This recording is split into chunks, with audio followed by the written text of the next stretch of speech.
What's up, everybody? How is it going? This is Café LeBlanc episode number 16, and I really want to thank the guest of today's video here. Nam, thank you for coming in, and James from Lunar Nocturne, thank you as well for coming in. So, why don't you guys tell me a little bit about your channels and introduce yourselves to the channel here? Lunar Nocturne, we can start with you. All right, hey, my name sorry about that. All right, my name is James, aka Lunar Nocturne. I'm from Washington, D.C., and I make retrospective videos on games I'm incredibly passionate about. Just a few weeks ago, I dropped a video about Yakuza 0 where I just went in depth about the gameplay, some of the story, and a lot of the side content, because it's one of my favorite games of all time. But yeah, I've begun doing retrospective content because I just have this knack for writing really long scripts and just editing these large projects. It's really fun. But yeah, and before I did, yeah, go ahead. Before I did this retrospective content, I did Let's Plays, but I decided I wanted to move my channel's direction away from Let's Plays because I felt like Let's Plays they were fun to do, but they were just too easy videos to make, and I love a good challenge, you know? No, of course, I totally get it. And the other person is gonna get long videos. Is Nam. His channel is basically long videos too. So go ahead and talk to us about your channel. It's honestly scary how similar your thought process was to mine. How we both started with Let's Plays before moving away from that. And I also make long-form essay-like content.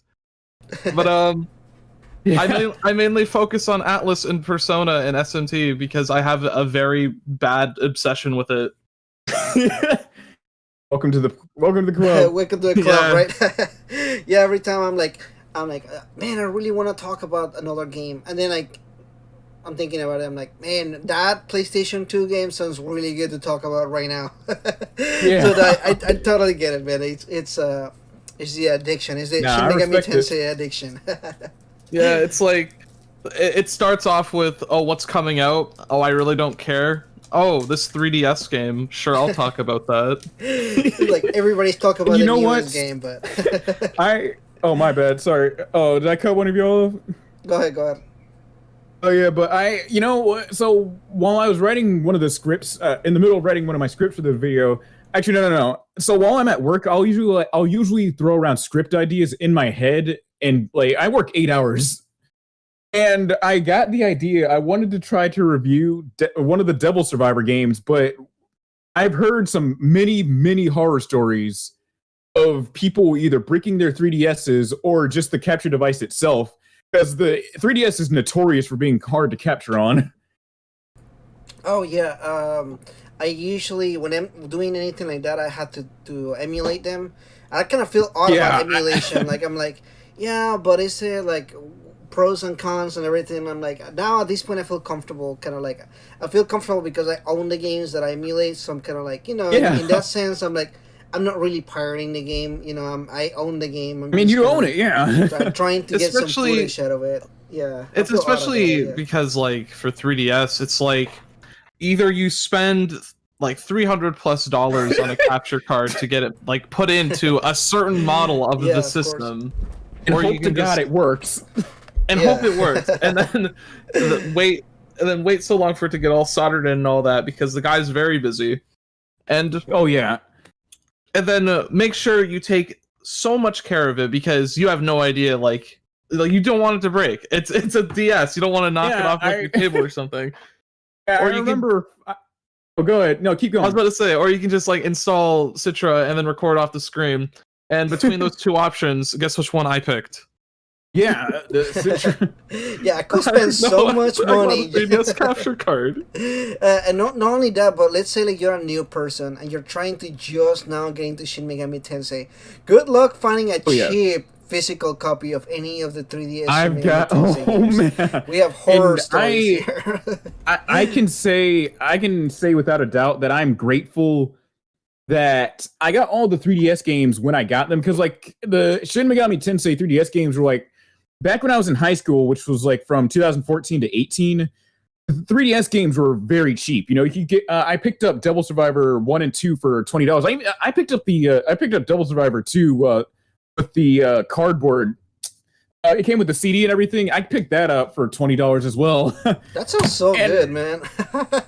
Yeah, and now and I got Apocalypse for Christmas, but now I'm seeing all these prices. And I'm not I'm just more curious about why the prices are going up because I don't know. I remember back 3 years ago when I was a senior in high school, the day I picked up Strange Journey Redux at launch for what was it, $30, I think? Yeah. And now it's ridiculous. Is that what it is? Yeah. It's bizarre. A lot of people blame. I'm using quotations here, okay? Blame Persona for kind of like the taking off on the prices. I'm not necessarily sure about that. Yeah, definitely Persona helped kind of around the bring more people into it. But you gotta think the 3DS is basically dead at this point. It's like the same thing with the PS Vita.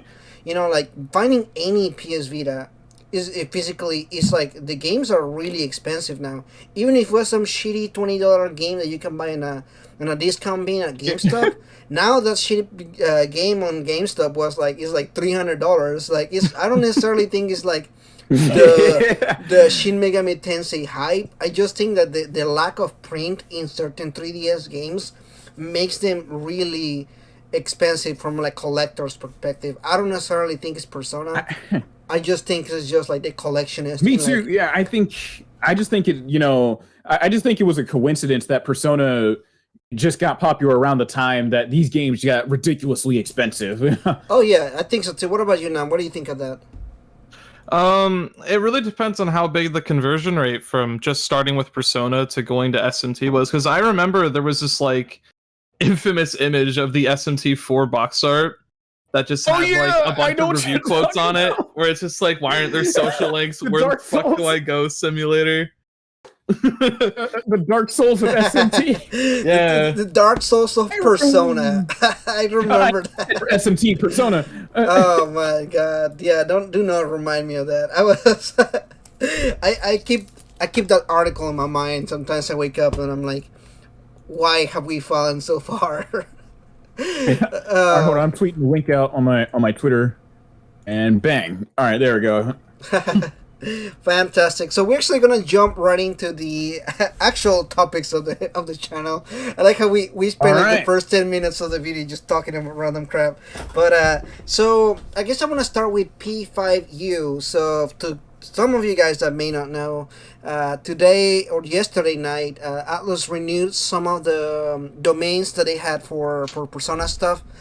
This is very common. I want to mention that before people just jump into everything. This happens all the time. They have to renew stuff. Sometimes placeholders just don't hold up. Some placeholder never pan out to anything. They reserve Persona 5, 6, 7, 8, 9, 10. A lot of these are just placeholders. So I know the hype is going on around, and basically, yes, I did a video about it too. But I just want to clarify. Yeah, this is really common stuff. This happens all the time. But Persona 5U. Now, what do you guys think that means? In all honesty, what is your wildest take on this one?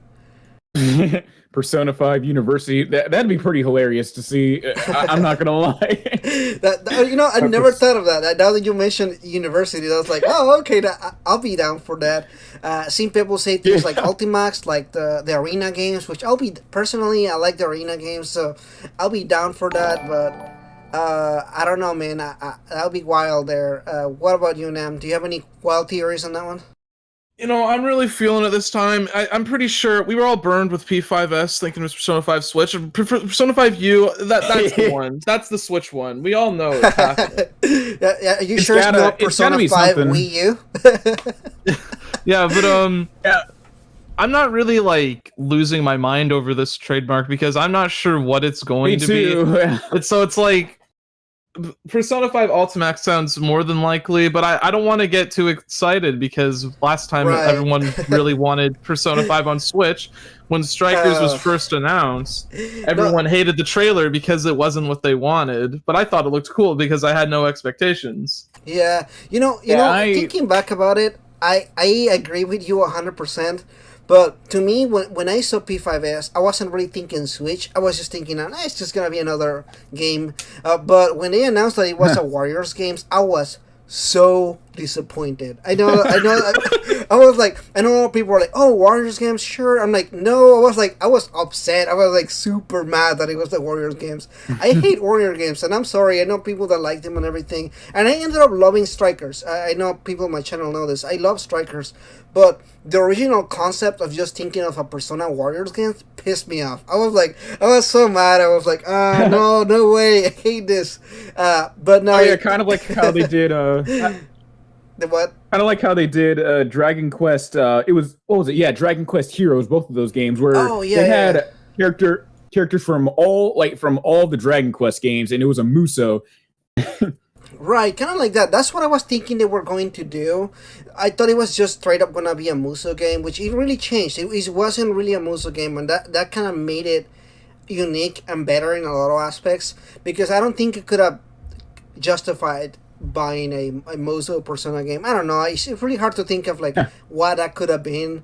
But yeah, going back to the subject of the domains, it happens all the time, like Nam said. Like that last time that happened with S, this thing, it could be anything. It could be literally the anime for Rojo. It could be like something random as hell as that. So it could be a brand for clothing. I don't know. It doesn't necessarily have to be like a couple days a couple of weeks ago, Atlas did this thing to me that I was really sad. They did Shin Megami Tensei DDS, which I thought it was gonna be like Digital Devil Summoner or something like that, and it ended up being like a jewelry branding, and I was pretty upset. I don't know. Did you guys see that at all? No, I didn't see it. But they registered SMT DDS. Right. Yeah. All right. I'm not gonna lie. That whoever was on the PR marketing team at the HQ in Japan, I think they should have. I really think they should have just look at the Atlas tab, and I think that's about one of the latest videos that they had dropped. Yeah. Hold on a second. We got a donation from David Cass to JRPGs, $5 Canadian. Wasn't able to participate and can't tune in live, but I'll watch later. Have a good one, boys. Thank you so much. Thank you so much, David. I appreciate it. We all appreciate it here. I'm really trying to find this DDS video because it kind of it saddened me a lot.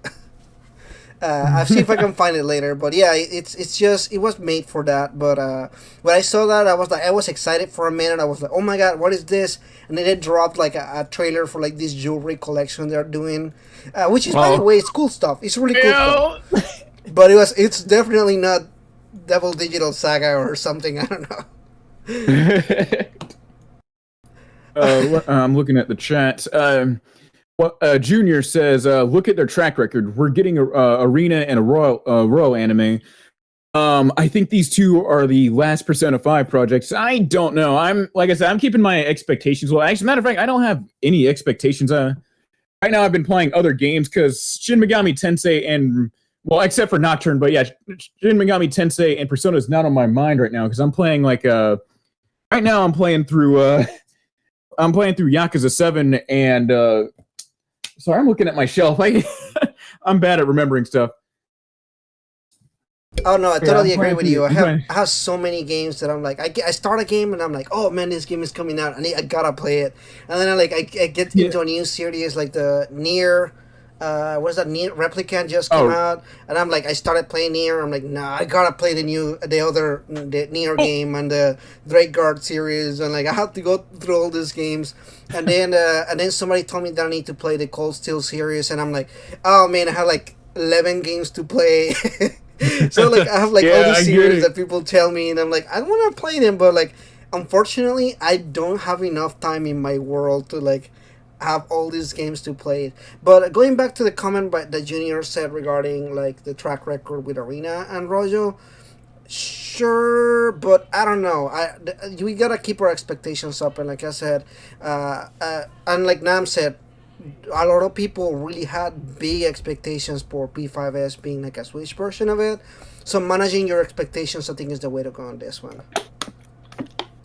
Just so we don't fall into the trap of like just being upset because we think there's gonna be something. It's like Alice is not saying anything at all. It's us with our expectations saying like, oh, this has gotta be it. Which I guess I'm in the middle. Unfair. Sorry, go ahead. Oh, good. Yeah, we're good. Oh yeah, I said, yeah, I'm in the middle of playing Yakuza 7 and Strikers right now. And matter of fact, I was lying when I said I didn't have Persona in the mind. Oh my god, I messed up. Still, yeah, expectations. I'd say keep them tempered for a while. I appreciate the enthusiasm, Junior. I get it, because everyone's hungry for more Persona 5 especially after the release of Strikers. Yeah. Just keeping expectations, I think, is the way to go here.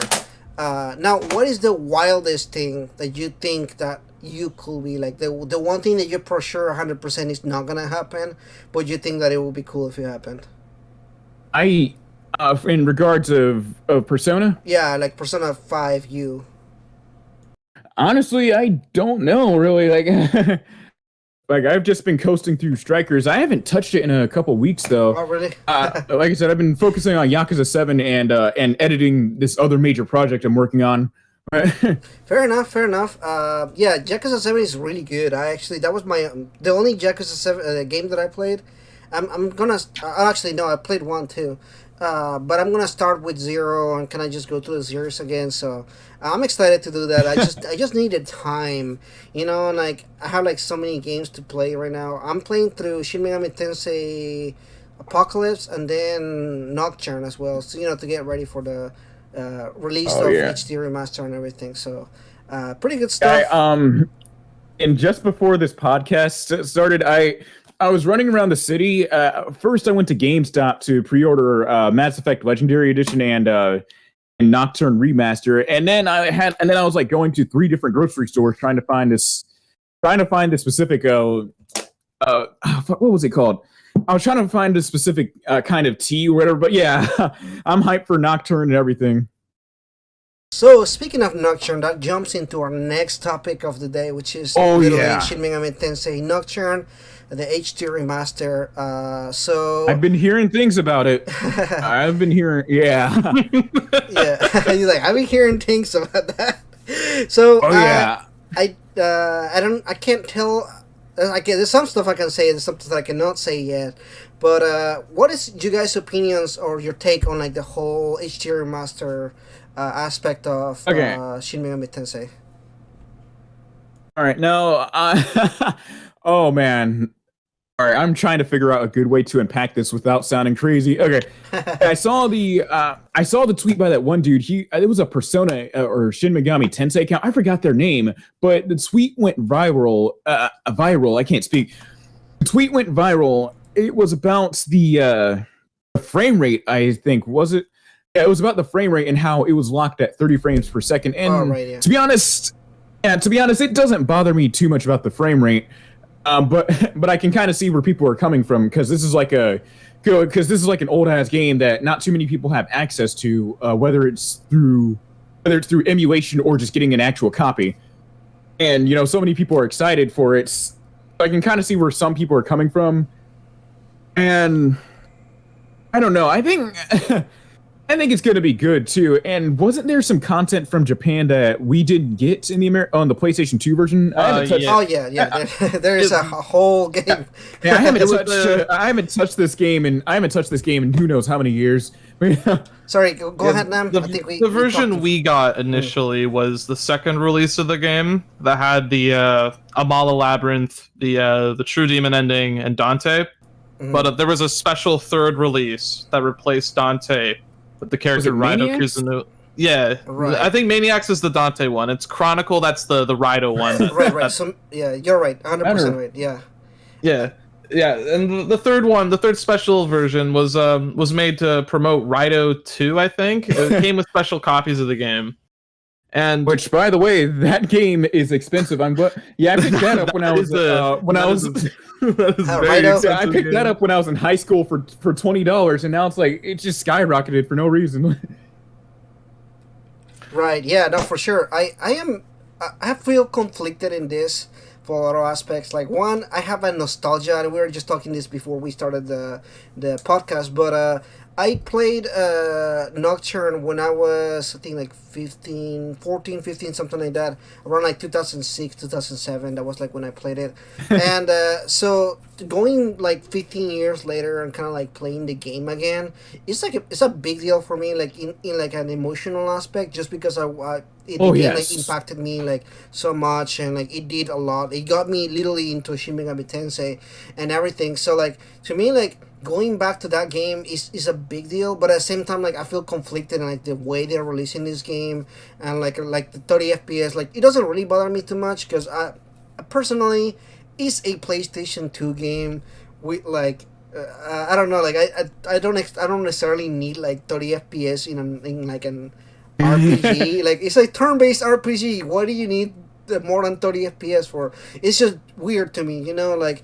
And if we get like 60 FPS, it will be an emulated 60 FPS, meaning that it clones every other frame, so you don't really get through 60 FPS. It'll just be like a weird version of it. So like if we're gonna get 60 FPS, then don't get 60 FPS. 30 FPS is fine.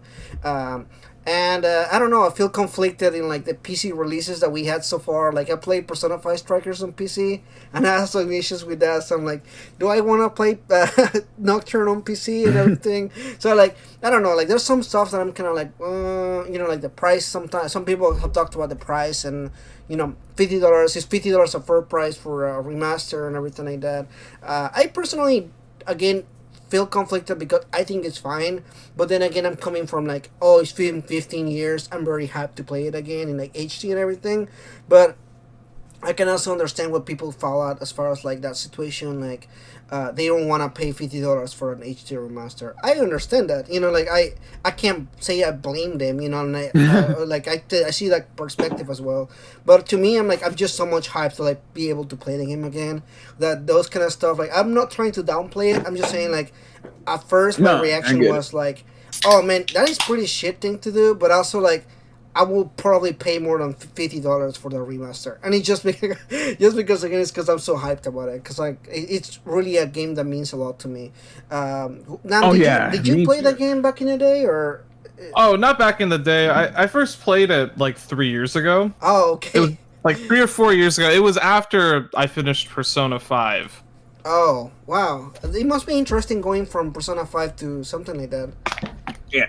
I played go on, Nam. I was about to say, for me, I started with 4 Golden when it came out. And then from there, I played 3, and then Innocent Sin, and it took me, like, way longer to get to Eternal Punishment. And then, my first mainline was Nocturne. And I bought that off of Amazon for, like, $15 or something. Nice. And I feel... It feels strange for Nocturne being like, where I live, it's 66 Canadian dollars. So it's like, it makes me question what exactly is added here to justify the price difference, because you can still buy the game on the PlayStation Network store. Oh yeah, you can still do that, and at least here in America, they somehow. Amazon got a hold of more PlayStation 2 copies, so you can go to Amazon right now and buy the PlayStation 2 game, and it's not that expensive. I can probably look it up right now. Yeah, I'm looking it up right now. So just give me a second. Yeah, that reminds me of something. Oh, all right. Yeah, go ahead. Yeah, that reminds me of something. That reminds me of something my economics teacher told me about how nowadays, like, a lot of people, a lot of people clutch their wallet closer because they want to be able to justify their purchase, No, I get it. Yeah, I agree with that. Okay, so update on that. You can buy Shin Megami Tensei Nocturne brand new from the PlayStation 2 in Amazon for $28.05. Oh man, yeah, I'm glad I got that. Yeah. Okay, so yeah, go ahead. $28.05. Oh, Canadian. Hold on. How much is it in Canadian? Yeah, I was about to. $35. I was about. Like I got you. I gotta look out for my Canadian homies. You know what I mean. I got you. 28 USD to CA. USD to CA. That is okay. $28. $34 in Canadian.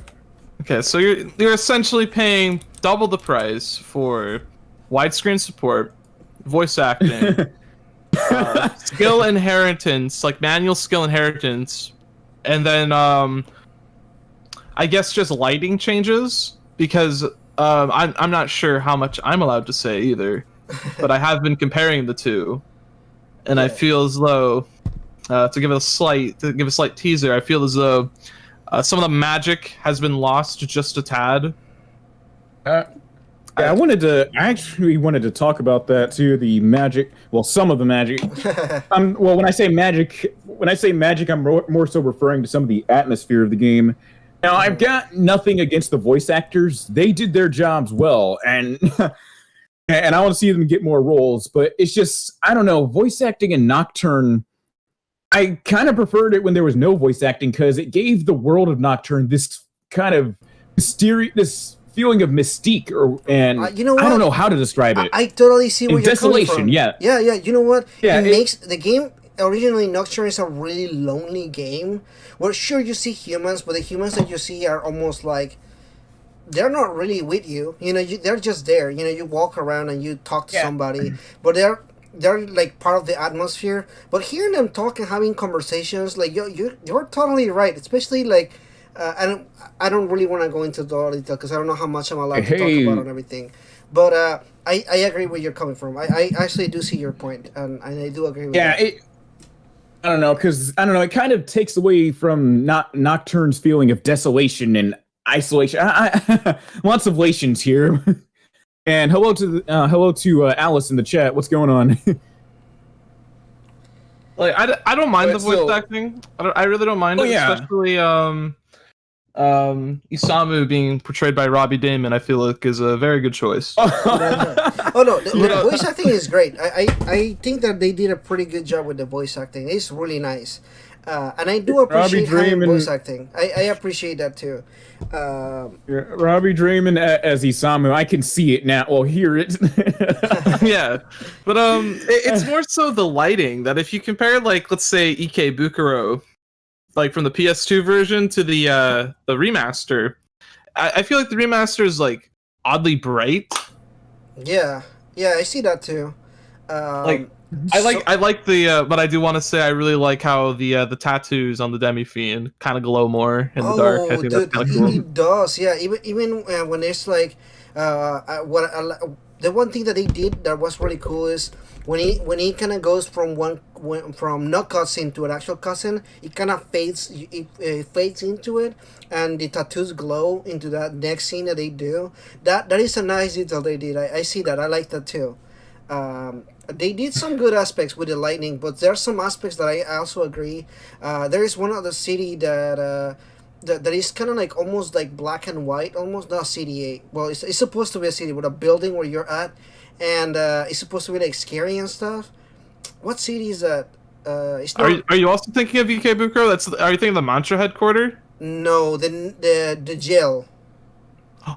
Okay. Jail. Oh, I know what you're talking about. Yeah. The jail where you go after Ikebukuro. No spoilers or anything. There is a jail, and it's supposed to. The ambience is supposed to be scary, and it's literally supposed to be like an other dimension thing. Like it's like black and white, and it's really bright, and it's almost like not scary because you can see everything. Like it's not. It's supposed to be like an abandoned jail. It's literally an abandoned jail actually, and the lighting in that. It's a little bright, and it's kind of weird because it's supposed to be scary and it's supposed to be dark and everything. So it's an odd choice in that particular part. And now that you mentioned that name, I hadn't thought about it until you mentioned it. And as soon as you mentioned that, I was like, wait a minute, that whole section is bright as hell, and it's supposed to be scary. So yeah, I totally agree where you're coming from. That being said, there are some cool aspects of the HD remaster that I like too. You know what? It's a beautiful game. Like I actually legitimately enjoy the HD PlayStation 2 graphics, and I really hope that they also remaster the DDS games. That would be nice. Yeah, and Nocturne as a whole, I'm talking the PlayStation 2 version. Nocturne as a whole has held up well for for an early for an early PlayStation 2 game, that was like what, 2003? Yeah. It's got cell shading and everything. It just looks good. Yeah. You know what? Yeah, because I've been kind of comparing the two of them. I look at the PlayStation 2 game and I'm like, man, this game is holding up really good. It's really nice how well it's held up. What I want to do is I want to get one of those Magic 8. I don't know. There's these things where you can plug in your PlayStation or your Switch, and it kind of does it goes from 720 to 100 and something, 1080p or something. 1080. Yeah, you guys know what I'm talking about?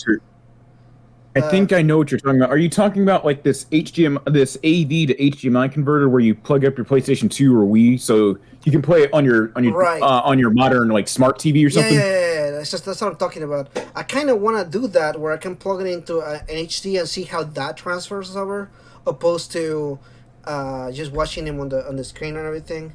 I would like to see that, and I would like to see and compare that to the HD remaster what we did, because they did some pretty cool stuff. I know there's some aspects of the HD remaster some people don't like, but like they basically reworked a lot of the demons designs and stuff. Like they didn't rework the design, but like transferring it into the HD and everything, and they look pretty cool. Actually, I love the demons and kind of like seeing them again. That's kind of like one of my favorite aspects of Shin Megami Tensei, like looking at the demons, and like I like to look at them and like look at the lore and like read about them and like look at the models and everything. Like that's what I do in my free time. I'm like I look to the companion. I'm like, oh, that one looks cool, and like read the story and the lore behind it and everything. It's just my side. Yeah. thing. Oh yeah. Yeah. It's like an extra thing, but I like to do that. So seeing it and seeing them on like HD and everything is nice. Like it's a nice feature, and to me, I just really want to support the fact that we're getting an HD remaster, because nowhere in my wildest dreams would have thought. If you asked me last year in March if I believe we were gonna get an HD remaster for this game, I would have told you were crazy. Yeah, I know. And what was I about to say? Damn, I lost my train of thought for a second. Now, did you have something to say? I think we interrupted you. Yeah. When I heard Nocturne was getting a remaster, like I just woke up the day the trailer came out. With like I didn't even watch the direct partnership or whatever that they were doing at the time because I had no interest, and I just had a bunch of people like sending me the trailer. And it's like one of those fake things that probably shouldn't exist, but it does, and I'm happy it does. No, 100%. It's like that Twitter account that creates fake thumbnails for Scott the Woz. Kind of like that. Hey, King Narukami 45. Appreciate it. Says Shin Megami Tensei 5 2022. Boy 2022. Oh, hold on. King Narukami's in the chat. Oh, King Narukami's in the chat, and David was in the chat earlier, so. What's up, Leonard Blanco? What's up? Leonard, how are you doing? Hola, ¿cómo estás? And yeah, I mean, like it's awesome to talk about Shin Megami Tensei 3 HD Remaster. It's just odd. It's really, really odd. You know what's the funny part is? We got announced SMT 3 and Shin Megami Tensei 5 on the same day on my birthday last year. Yeah. It was July the 20th. I went to eat breakfast with my girlfriend, and I look at David, who is streaming the direct, and I was like, oh, I'm just gonna drop by to say hi. I drove by and I see the logo, Shin Megami Tensei 3 Nocturne HD Remaster, and I was like, no way. I was like at Panera screaming. I was like, no way. I told my girlfriend, I was like, I have to go make a video right now. And then right after that, we see that we get Shin Megami Tensei 5 release date. I was like, what is this world? Like, this is my birthday. It's so crazy. What? I was just going insane. No, it was fantastic. That was like the biggest.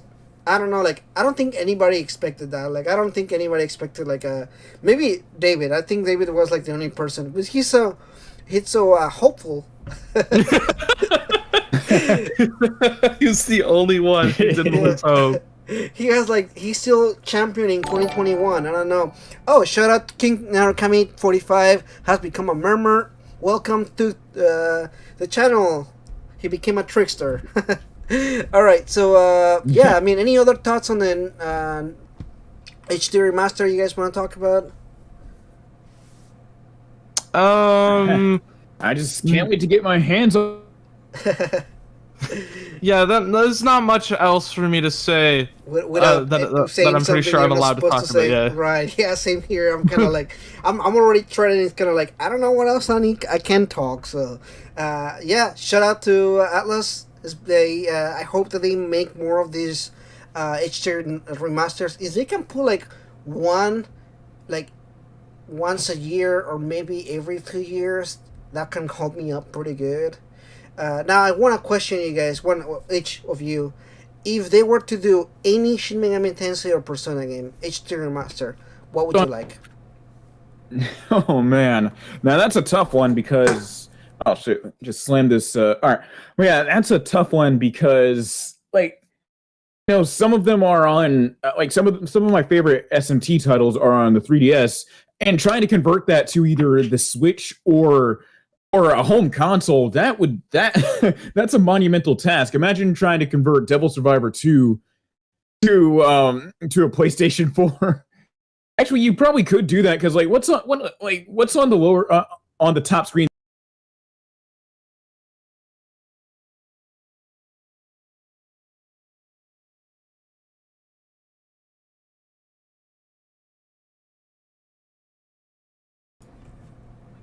A window and then assign that button to L1 or something.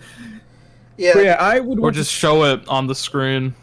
Yeah, but I'd want to see the Devil Survivor games make it to Switch because those games hardly ever get talked about, and they have a really strong message going on with the dangers of modern technology and how sometimes how we let ourselves take the stuff that we have for granted.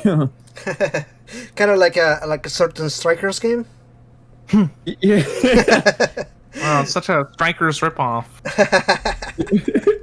No, I think that you're going into something here. Devil Survivor is a good game. It's a good entry series to like Shin Megami Tensei 2 because it does feature like young protagonists in like a no, even though there's no high school setting, they are high schoolers and they're like in that kind of aspect. Like, it's a mix of it's a mix of both teenagers and yeah, and I'm not necessarily saying like it's Persona, but it is closer to Persona, like say Strange Journey. Like I feel like that's a big ask going from Persona 5 to Strange Journey.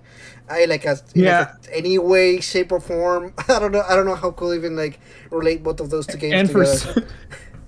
And for some reason, Devil Survivor 2, I don't know why there's this discourse. I didn't even know this existed, but like there are people like Devil Survivor 2 is kind of a polarizing game in some circles because some people say that it's way too much like Persona because of the little social system or whatever where if you level up their bonds you get like benefits during battles like you get to share whatever, like you get to share a link. You know that ability where if you knock out a demon and you get its power? Mm-hmm. Yeah, that's the one I'm talking about. Yeah, I know what you mean. Yeah, I feel like it's kind of hard to dissect because a lot of people want to see Persona when I don't think there is Persona. Like, I don't see many aspects of Survivor where I'll say like, yeah, it's Persona. No, it's not really like Persona. Like, it's just like... I don't know. It's just really hard for me to say like, it's not, but I kind of see like some aspects of it, but it's not really like Persona. Like, but I feel like there is a much easier relation if you were to say like that, to go from like Persona 5 to Devil Survivor, then going from Persona 5 to Strange Journey or Devil Summoner. Like, I don't know. It's just like a big. I don't know. It's a weird one for me. And the reason why 5 to SMT 1. Oh hell no! Oh hell no! King Narukami just said remaster Persona 5. Yeah, Persona 5. Persona 5 the Royal. Oh man, we totally need what was it? Oh, what was that moment from Pulp Fiction? The Royal cheese. You know why they call it that? because the metric system. Oh man, that'll be a wild one. I can't. I can only imagine them. But I mean, I can. I guess if they did like a Persona 5 Royal remaster, HD remaster for PS5. By the way, that you have to buy again for full price. Oh shit! No, they will. 100%. Hell no. They will 100%. They already made you buy Persona 5 Royal at full price. They're testing it. They're slowly like trying to get away with as much as they can. Yeah, they went from Persona 4 Golden being $20 to. You know what? I'm not gonna lie. I think Atlas would do something like that. Yeah. I'm not exaggerating. I think they would do that. There's no doubt in my mind. I'm sorry, Atlas, but we know you. You know what? It's fine. It'll be okay. I see it. I see it. No, but okay. So mine. What would I like to see as a remaster? Particularly, I would like to see Shin Megami Tensei 4. I really like Shin Megami Tensei 4, and I feel like it will be really successful on Switch. And I remember seeing someone made a mock-up image. It was a really good one. I wish I remembered this guy's username on Twitter. Yeah, I saw it too. I know exactly what you're talking about. It looks really cool. All right, thank goodness. Yeah. Yeah, it looked really good. I'll be down for that. I really like SMT4, probably as much as I do Nocturne.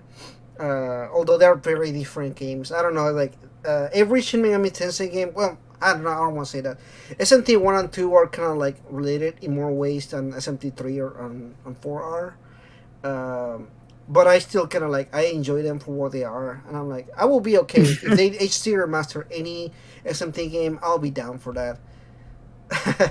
Anything to anything to stop these poor bastards from spending hundreds and hundreds of dollars on one. I feel so bad for everyone. I really do. Right. Oh yeah. Hold on. Now that Natakami's in the chat, we need to pour one out. I saw that. We need to pour one out for my man Natakami. So the man bought. I think he spent over. He told us on Twitter he spent almost $360. Yeah, $360 on SMT4, and it was another SMT game or something else. And then a few days after he made that tweet, those games went on sale for $9.99. All right. Speaking of the man himself, he's gonna jump in the stream here with us. I'm sorry to put you on blast like that. And how to come. I would laugh at you in public now. Hey, what's going on, Pirate Jack? Oh man, yes, we're having a good time here in the podcast. Jeffrey goes, Atlas goes broke. Bankrupt. It wouldn't be a surprise if Atlas goes bankrupt. They already almost did once, so. They have that Sega protection right now, though. They have that Sega protection. I don't know. Sega has enough money to go around. They messed around with Sonic enough time so they can afford a few failures. If after making awful games, going back to making all right ones, and then going to mediocrity, if they can still make Sonic games and have a highly successful movie, I think they can revive anything. I'm pretty sure we're gonna see Persona 5 the movie at some point. Do not doubt it. As a matter of way, Persona 5 the live action remake. Sega makes money off of three things. They make money off of the Shin Megami Tensei brand. They make money off of Yakuza because that's basically Sega's Assassin's Creed, with it coming out every year or every other year, and they also make money off of Sonic. Yeah, for sure. Oh my god, yeah, you're right. So I don't know when are we getting also their arcade games in Japan. Oh do yeah, very well. Oh yeah, that place got shut down in Tokyo. They did, yeah, they did. They reported a big loss last year on those. Yeah. I was happy. It sounds like you guys just summoned. I went to I've been there to the Sega buildings. They're actually really nice. I played a lot of VR games there. They have a VR floor where you can just you guys don't know how popular VR is in Japan. Like people are like, oh, It VR is not yes. gonna take off. No, man, VR in Japan is crazy. You'll see all these buildings advertising VR games and stuff like that. Like sure, maybe people are not buying VR headsets, but sure as hell there's a bunch of places to play VR games. So it's like pretty cool. owning a crazy. VR headset is like daunting, but like if you were to pay like It is. what, $20 or whatever to do like a VR experience just like at an arcade, Oh sure. yeah, 100%. I went to Sega also has this whole place. It's almost like Disneyland, but Sega. What is it called? I forgot. It's in Odaiba. Sega. Odaiba. Which prefecture or is hold on? It's where they have the Odaiba is the city. Tokyo Joyopolis. That's what it's called. Alright. That it's if you guys don't know, Odaiba is where the giant Gundam is. Oh my god. Anyway, so Joyopolis is a whole attraction center. There's arcades. They have literally they have roller coasters inside the building. They have the what is that game? The driving anime. What is it called? Initial D. Initial D. Yeah, they have Initial D arcades where they literally have cars. You sit in the car, inside a car, and you drive in the arcade. Oh yeah, 2 years ago, when I went to Otakon here in DC, wait, Yeah, we just get King Narukami 45 himself in the podcast. What's up, my bro? Surprise guest. someone just Otakon in DC. Hey man, what's going on? How's everyone doing tonight? $360 himself. Oh, There you go. I sent you guys Oh a my picture God. of the cars in the. this man. Oh yeah, I see it. Yeah. So 2 years ago, when I went to Otakon in at Walter Baltimore? Washington. Oh no, they moved Otakon here to DC, and Oh, they did? Yeah, when I went to they did. Although I'm gonna be honest, I can't blame them for moving it out of Baltimore. Dude, it's dangerous, man. I was walking down. I love Baltimore. Oh my God. It's nice, but you see, where it was located before, it was in downtown area. Dude, I almost Yeah, got it's mobbed awful. twice. I was just walking. I'm sorry I'm not laughing at you. It's just some. Oh God. Yeah, I was just walking down the street, and this hobo just followed me for like 5 minutes. It's And I was like, awful. "Can I help you?" Yeah. And then he was just like, I was like, I went to a 7-Eleven, stayed there, went to the bathroom, came. He was still waiting for me outside. I was like, how much am I gonna have to wait until this hobo go away? And yeah, I was really scared, man. But yeah, at the Otakon, I'm sorry that happened to you. I hope you're okay, man. Oh, Sorry no, I'm for- fine. I was traumatized from that experience. Yeah, I was it's like, oh, that shit. place is I went at Otakon here in DC, and I think at Anime USA.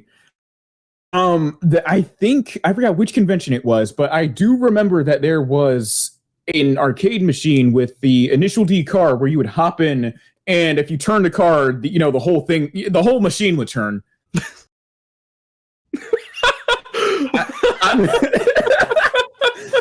I'm not lying. That sounds like the coolest thing in the world. Yeah,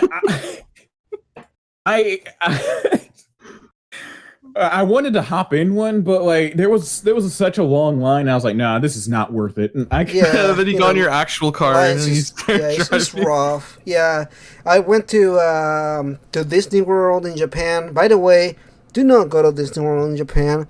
Go to Disney Sea, which is a different one. Disney Sea, it doesn't exist in America, but Disneyland, I think that's what's called Disneyland. Don't go to Disneyland. It's exactly the same as the Disneyland in the United States. So if But you have Kingdom Hearts stuff at Disneyland in Japan. they don't. What? You have That's to a go. mischief. You have to go to Universal Studios for that. No. Mom, can we Universal can we go to Studios, you go to Disneyland? Kingdom Hearts? Universal Yeah, Studios Disney- in Japan, Oh. they have a Square Enix Land or whatever. What is it called? Universal Studios. Good. What is taking up my task manager? Was it Kingdom Hearts? No. Yeah, Square Enix. I'm sorry. What you been looking up, Nocturne, that's taking up your tax manager, bro? There, Oh, because my HG. I mean, my capture card is open. That's why. Yeah, okay, we'll blame it on the capture card. Mm-hmm. I don't know. My capture card is also open. It's like it's always doing stuff, right? If you have one Chrome tab open, it takes like 3 gigs of RAM for some reason. That's Right, why. right. That's If you why open now I up have Chrome- 32 gigs on this thing. That's why If you that way I open can up Chrome- stream. I can use Chrome and I can probably edit a video while I'm playing a game. Oh my god! If you open up Chrome right now, it'll go like gas, gas, gas, and going to step on the gas. Gonna use up all the gas.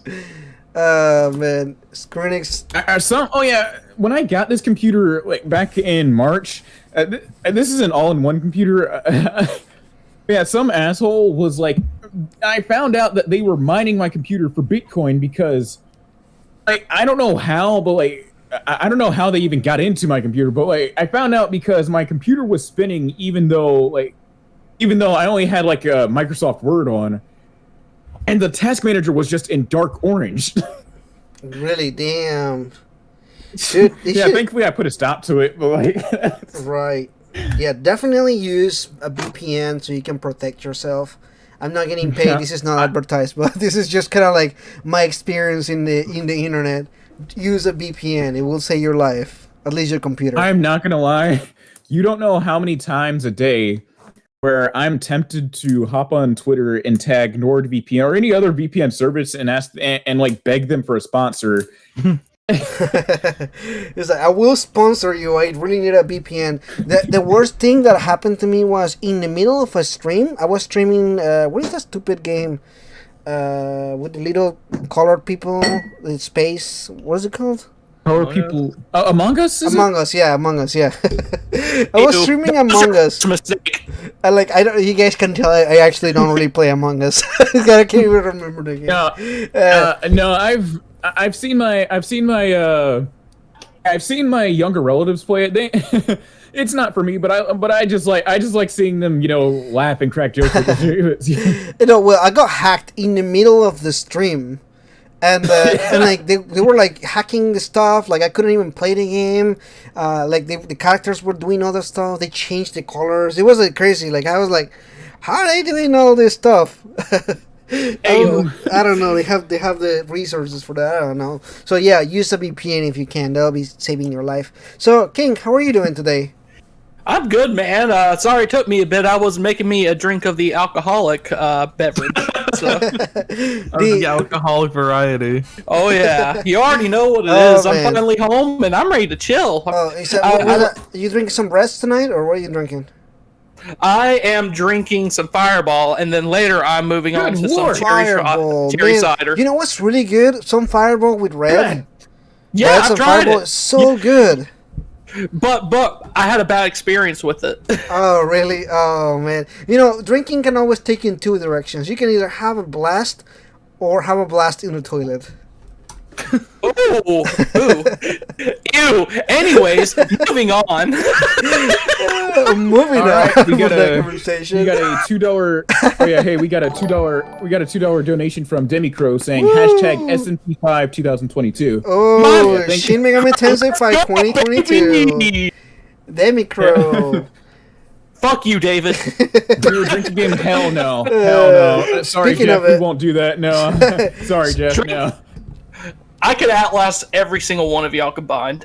Joel, I don't know if you guys remember, but I shared on Twitter a drinking game for Strikers that I did myself. Yes. I only lasted like an hour. I had some pretty strict rules.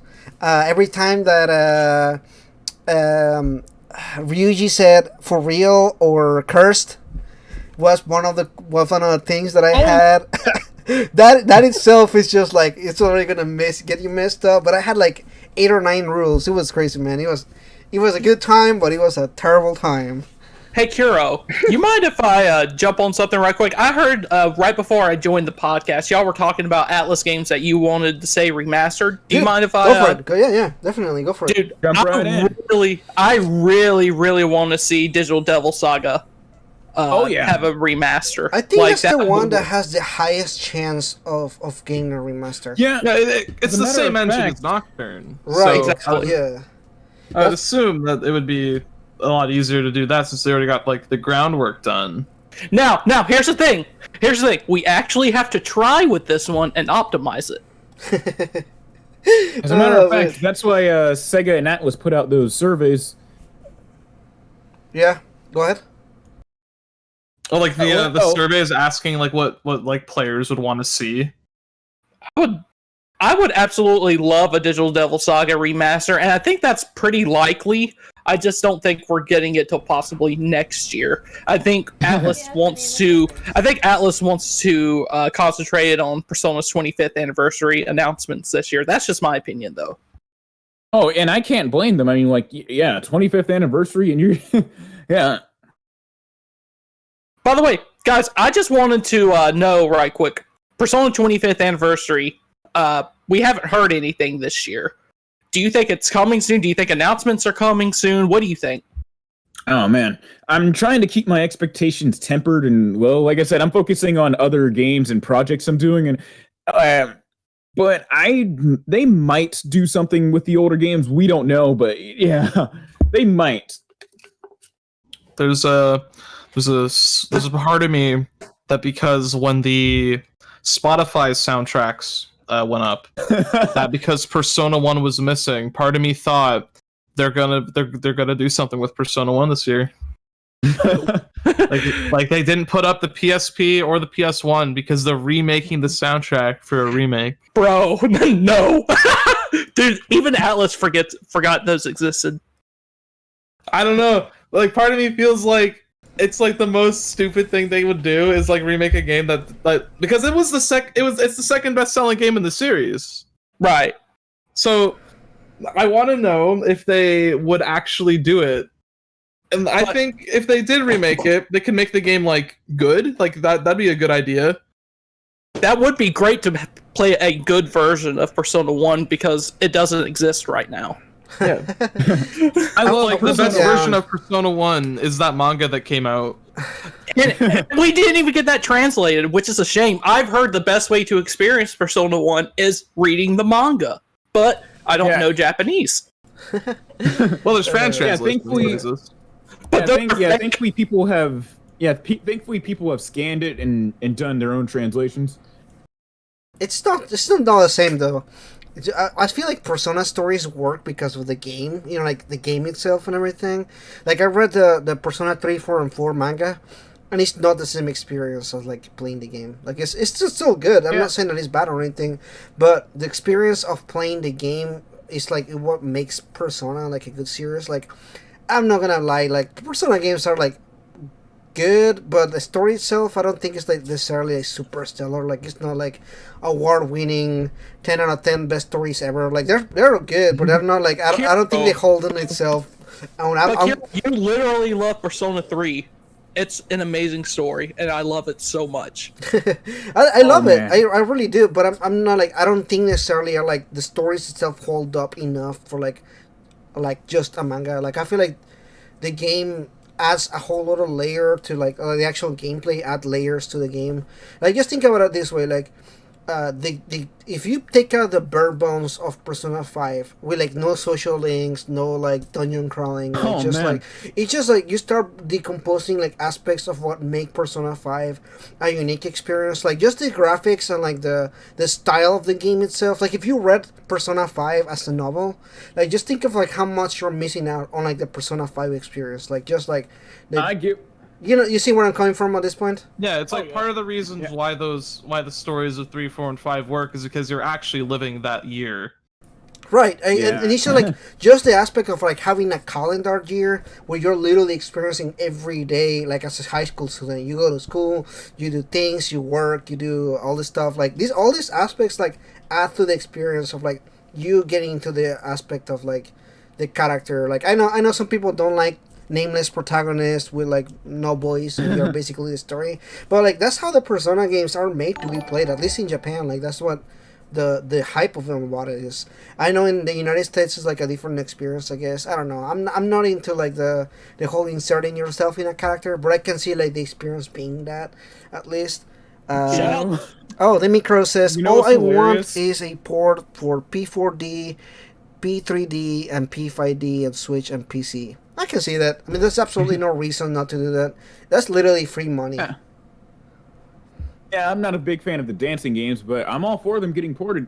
Yeah, I don't really care for the dancing games, but like if you think about it, like even I that don't like the dancing games, I bought all of them. So like I can see more people in the series just kind of be like, oh, you know, it's a dancing games. Let's go buy them on PC or the Switch. I'm hearing all of this dancing game slander. Meanwhile, I think that Persona 4 dancing is literally my favorite Persona game. He literally gasped when I said I didn't like the dancing games. He gasped.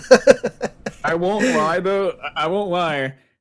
Like, I think the dancing games. I think Persona 4 dancing just coming out. Like I wasn't really like invested in the games media or like the gaming news at the time, but I could only imagine everyone's reaction on social media when they found out that their next Persona 4 sequel was a dancing game. Like a fighting game was already wild enough, but a full rhythm game. I think that at the time people kind of expected it because Sega at the time when they bought Atlas, they were riding that rhythm game hype. But they were making rhythm games for everything.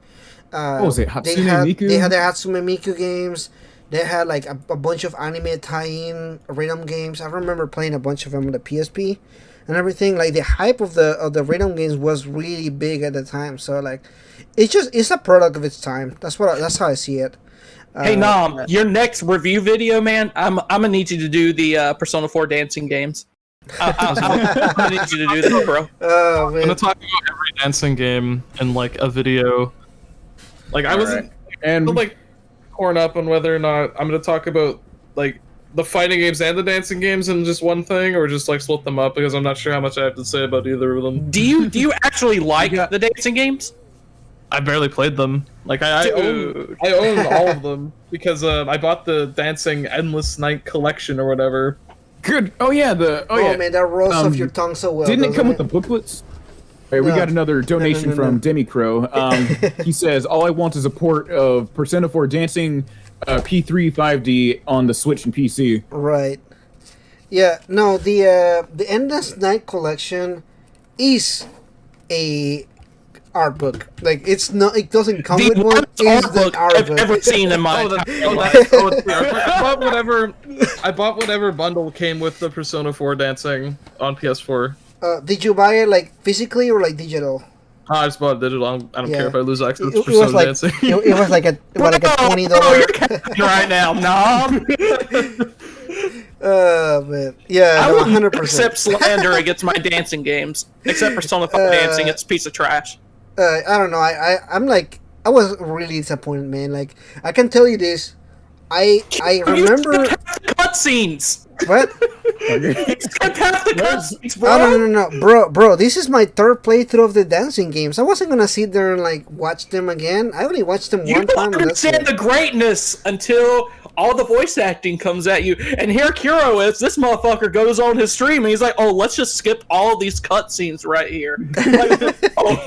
Hey, it's my stream. I get to do what I want. If people know, like, if it's like New Game Plus, I'm not sitting through every cutscene. It's a New Game Plus. I don't have time for that. I'm not doing a Let's Play. Oh, actually, sometimes I do Let's Plays. Sometimes I'm just streaming and I'm just messing around. That's what happens here. That's what you get. Yeah, sometimes I stream and I have the mic muted for the first 20 minutes. Yes, I remember that very clearly. Yeah, and then the day, like, I made fun of Spencer from SMT Network because he did the exact same thing. Because, like, it was like the day prior where he said, "It's like, imagine actually doing that." And then it happened the next day. And Ozziak, I was in a call with him because he was there for that. He thought it was the funniest thing. Oh man, that's hilarious. Yeah, that was the same stream where I was horny as fuck for Kawakami and Haru in the chat. Aren't you always horny in the chat for Haru and Kawakami? It's not horny, it's cultured. It's cultured. Is that what we're calling it now? I don't know. I don't really know what you're noting the tie. Tai is like bae, you know? I mean, she got them legs. She could like, you know, lock me in like a scissors lock and everything, and I'd be happy until my last breath. I feel like if there's anybody that is really gonna punish you between Kawakami and Tai, it's probably gonna be Tai. No, I feel like Kawakami would slap me right in the face, and I would love it. Give me a bloody nose. Just think about it. Think about it. Tai has heels. She's literally gonna step on you with her heels. Please, please puncture my organs with your heels, Tai. I hate this. I guess you're like screaming here because somebody's like, "Why is Narukami talking to the?" I'm dying here. If I pass away unexpectedly, my last known presence on YouTube will be this conversation. This conversation. We're having a waifu war right now. You're not just any waifu war. I just want to say, I have a personal grudge against Nam because he doesn't like Haru that much. I didn't say that was Nolan. Hey. Haru is a perfect blank person, okay? What? Excuse me? She's just really bland. I'm sorry. She's really bland. The writers forgot about her. It's like Haru suffers from just like showing up like at the end of the game, and if you don't do her confidant, right? Which, like, depending on like what your social stats are, can be really hard to like get up by the end. And here's the thing about her too. It's like Persona 4, Naoto came in late in the story, and they did a great service to her, and they did an amazing job with her character. Yeah, the writers fucking forgot. Well, I think the issue is Naoto was like an active character before she even joined the party, though. Versus Haru, who wasn't like even like present until she showed up for the party. I had a crazy idea.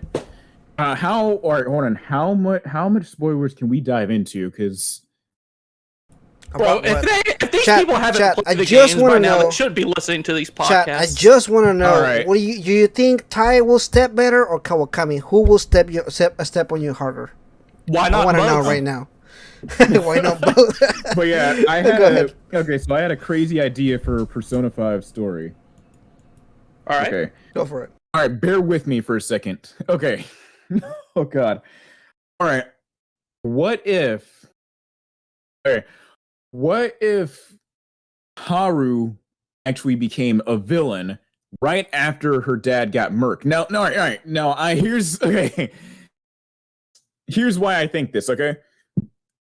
So, all right, so Haru doesn't know shit. Like, even with Morgana teaching her about the metaverse, she still doesn't know that much.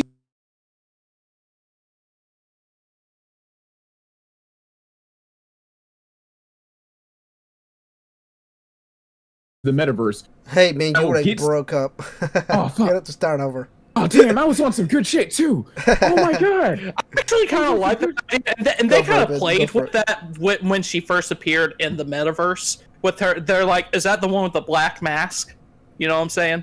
So is that what you're like, trying to go? Like she would be like the black mask character? No. What I was saying was, what if after she learned that her dad died, that she blamed it on the Phantom Thieves and then just became a villain as a whole?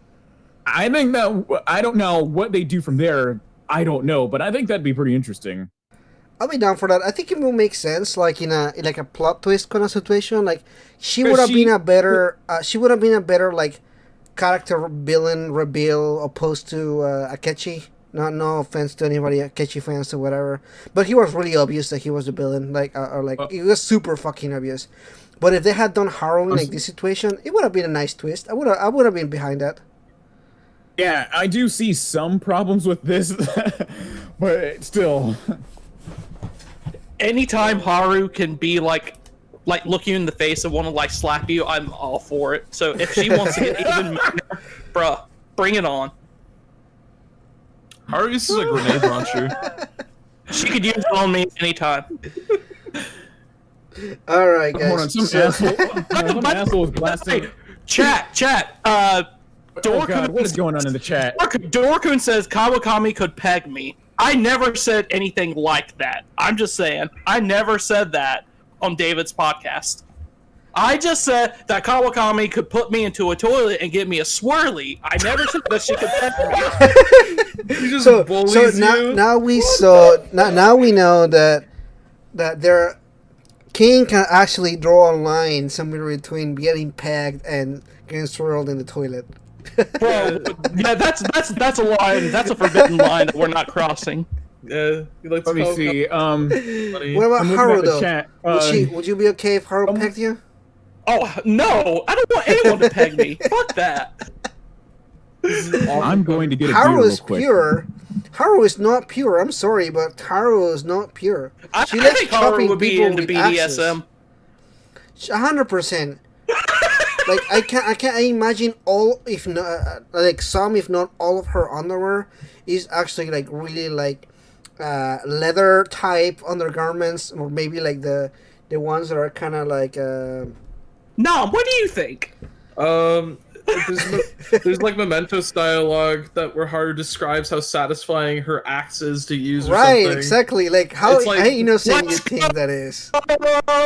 And then Persona 5 Strikers has that scene with the when she drives. Mm. Oh, like So she's a it's crazy driver and everything. Yeah, Like, you can put two and two it's like- together over Haru's like actually insane. there. Haru is the real serial murder killer. You know what? Everyone says fuck hot spring scenes and everything, but goddamn, Persona 5 Strikers gave us that scene with like Haru was like, they were like in the sauna and everything, and they were like, oh, Haru has like some big boobs. I'm like, hell yeah, let's go, baby, let's go. Haru has the biggest boobs in the team. That's canon now, guys. I've been downstairs grabbing a beer, and I don't know if you guys know this. I have my fucking Bluetooth in, and I'm so glad I was never a part of this conversation. What the hell is this stream going into? You know what? We've been an hour and 13 minutes and 26 cents into 26 cents. Hey. Seconds, I'm sorry. Into an E3 podcast, and we have not talked about E3. I'm so sorry, but I'm sorry I have to come in here and be horny, guys. I apologize. I'm sorry. I hit my microphone. I'm sorry, everybody. That can't hear Headphones that. are in. Oh my god. All right, so. I've lost my breath. Hold on a People, second. what the hell is the stream turning into? It is gold, Jeffrey. It is gold. Absolute gold. No, for real now, guys. I forgot what we were talking about. Well, I think we should start talking about E3. Oh yeah, let's go ahead and jump into E3. So a while ago, but like a week or two ago, we was announced that Sega is gonna be at E3. That means that we possibly gonna see something from Atlas. Is there anything, whether it's Sega or Atlas, that you want to see at E3? Realistically speaking. Realistically speaking, I'm gonna give this the most real example that we are gonna get. We're gonna see the new SMT 5 trailer. Obviously, it's gonna show off new gameplay, show off probably one of the alignment characters, hopefully, and then at the end of the trailer, it gives us the exact date. Except for some reason, the 2021 gets scribbled out and replaced with 2022. Man! Because that is actually what's gonna happen. Look at I hope look it doesn't at man. happen. I love you but so much. I love you so It is gonna much. happen. Okay, you heard it here, guys. NAM 2022. I am a firm believer of 2022 release date. If it comes out 2021, obviously I won't be angry. I'll be quite happy. But it is going to come out 2022. Yeah, I don't know. I just feel like we're really late into the year. Like, we have not heard. And, like, some people are like, oh, it's only May. I'm like, yeah, yo, it's only May. We only It's have... Golden Week too, isn't we it? have 7 months left into the year, and we have not heard anything about Shin Megami Tensei 5. We have And not here's seen the thing. any gameplay about And Shin it's- Megami Tensei 5.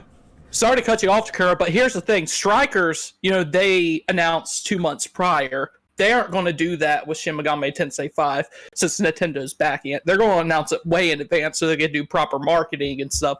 So I really, unless something weird happens and it releases in like November, December, I don't think we're getting it this year. I don't know. Let me get, Personally... like- Sorry, go ahead. sorry for cutting you off, but I also go want to bring up, we also were actively getting Persona 5 vanilla trailers before that game came out, but it got delayed like 4 times. Right. Right. I don't know. I'm just, at this point, I'm kind of like, I'm okay if we get it this year, but I'm also like okay if they delay until next year. Next year, it's just let's set our expectations as good as we can, because I know some people will be upset if we don't get it this year. just keep an eye on that, and like be reasonable too. Don't, and y'all, if it does get delayed, don't come crying to me. I've been telling y'all this for a while now. I already knew that. I already knew. I already knew that it might get delayed. I mean, like with the pandemic going on, like lots of releases have been slowing down. Although we've been getting lots of huge releases, like Resident Evil 8 is coming out this month. Something else is coming out. I'm trying to remember. Oh yeah, we have something else big next month. Yeah, Ratchet and Clank. Yeah, yeah, and Far Cry 6. I think that comes out this year. the Mass Effects collection too. I went down to GameStop like an hour before the podcast. Pre-ordered that Nocturne. Nice. Very People exciting. still go to GameStop in 2021. GameStop's still open in your area? You didn't notice their stocks are booming. It's because of vendors, bro. You know what? Hold on, real quick. You know what? I'm pissed off that they closed down the GameStop in Tenleytown. I'm so pissed off that they did that. Well, Now you gotta go. They've been in trouble for a minute, though. Hey, you gotta go all the way to Montgomery County, Maryland, just to get a game. Oh man, you know what? I live in an area over here where like I have to drive. Like my GameStop doesn't stock anything. Like, like I'm serious. Like I went to buy, what was it? Valhalla, the Assassin's Creed Valhalla. This is a AAA game. Like this is not freaking 13 Sentinels. Went to the store to buy the game and they didn't have it on stock. Wow. Near Automata is not in stock. I was like, and something similar happened to me with Fist of the North Star. 3 years ago, I went out one afternoon because I already pre-ordered it. And the guy said that I was lucky because that was the only copy that the store got from the warehouse. My God. which game? Which game was it? Fist of the North Star Lost Spirit. Oh, wow. It's the Yakuza creator, Skiro. Nice. That's cool. I actually didn't know that. That's awesome. Copy. I would like Kawakami Fist my North Star. Oh, man. Yeah, no, I my GameStop doesn't stock anything. Like, if they go out of business, I wouldn't be surprised. They never have. They always like, oh, you're going to have to go to the other location. I'm like, yeah, that's 25 minutes away. Like, why will I even come to your store at all? Like, I will just drive over there all the time. There's a GameStop close to my house, and I still don't even like go to. I just get all my stuff from like Best Buy. Yeah. Okay, I will say I go to GameStop once a month because I own I'm like a pro member, and so with their pro membership, it's $15 for the year, and you literally get $5 worth of coupons every month, and you can use them on digital PSN cards. Yeah, that's what I do that's too. cool. That's what I do too. When I do my giveaway, I always use that $5 coupon. I'm like, You're cheap as fuck, bro. hey, it's $5, man. It's $5, and I'm giving money. I'm giving games away anyway. So like, if I can save some money, I'll take that. You heard it here, folks. Kiro's scamming you. I'm not scamming them. I'm giving them for free game. I go use that GameStop coupon they gave me. No, the lady at GameStop gave me the membership for free for 2 years or whatever. They're like, you want to buy it? I'm like, I don't really want to spend money on it. Tell you what, if you buy it right now, I'll give you a $10 coupon. So I was like, all right, and I had and she gave me another $5 coupon for some trading or something like that. So she gave it away for free. So I was like, I'll take it. I mean, as much as I hate GameStop, it's totally worth it because, I mean, think about it. You're getting $5 every month. I mean, I just use it on PSN card if I don't use it during the month. It's like, just throw me under the bus over here, man. Oh my God. All right. So, anything else that you guys want to see from Sega or Atlas at E3? I'll let Nocturne go. I'll let you go now. I don't have too many expectations. I don't have too many expectations for this year's E3, especially with that announcement with how they were going to have a how the show was going to be digital, and I think they said something about like how this is an asshole move. Whoever thought this was a good idea, how people that wanted to see it, well, I don't know how they were going to do it. You had to pay or something. Oh yeah. Yeah, I saw that. Yeah, that's when I said that E3 was dead, and obviously it's really it's a big deal now. And and it sucks because like I actually wanted to ever since I got this new job, I've been trying to look for like, you know, those news reporter mics. I don't know what you call those microphones.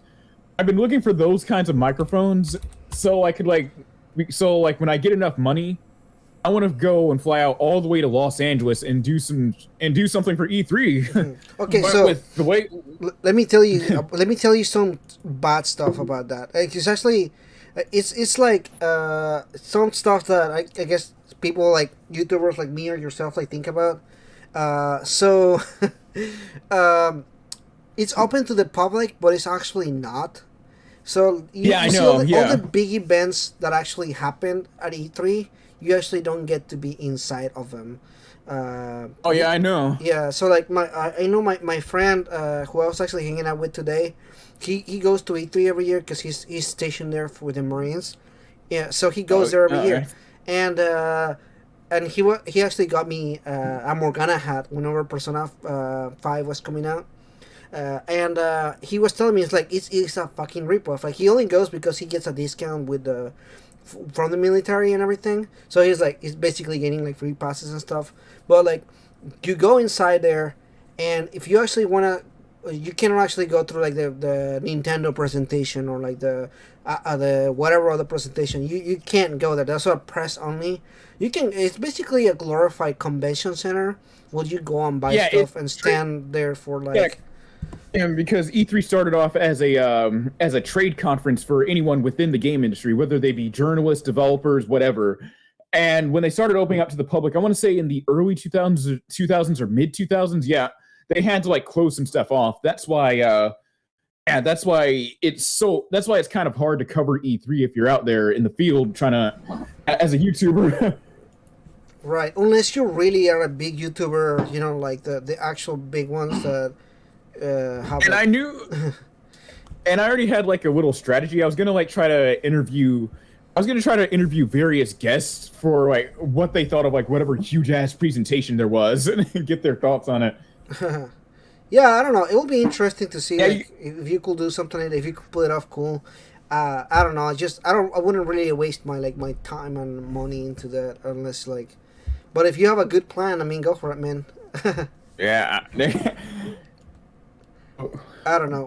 Anyway, any other predictions? Anything else? I'll tell you guys my prediction. No, not my prediction. My wildest prediction. Like you guys know, you guys know I'm a Persona 3 fan. Oh shit! I just dropped my phone. My microphone. Me too. Me too. Dude, we gotta stick together. I'm a huge Persona 3 fan. I literally almost dropped my microphone. Love Persona 3. We love Persona David? 3. Fuck you, David. Where's David? He's a Persona 3 hater. He's like, simply that's video. I love it so much. I don't hate Persona 3. I just don't like it as much as I like the other ones. Oh no, you know what? Here's the thing. It was the first Hashino game, so obviously there's stuff in there that wasn't added to later games. So I mean, it was It's as much if I put aside my personal biases, in my opinion, I think the Persona series in terms of quality goes up in like a gradual curve. Yeah, it does. Except I think Eternal Punishment goes up slightly higher, and then it goes up a little lower for 3, then it goes back up again. I think that game is really good. Right. Well, anyway, I would like to see now that we got a Persona 4 Golden Steam release, I would like to see them announce a Persona 3 FES Steam release. I think that will happen at PC Game Show. I think we have a better chance of that happening at the PC Game Show rather than E3 itself. You won't believe how much the viewership dropped right after they showed the trailer during the PC Game Show. Yeah, I don't know. I remember that. I don't know. That shit was funny. The PC Game, I don't know. The PC Game Show is. You're right. There's probably a good chance of it coming up there, but also like a lot of people don't really watch the PC Game Show. Like they didn't see it. They're like, "What is this anime shit?" And remember this.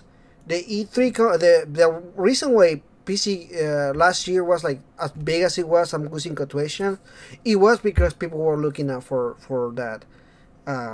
In fact, we all knew that it was coming before they actually came out. It was leaked.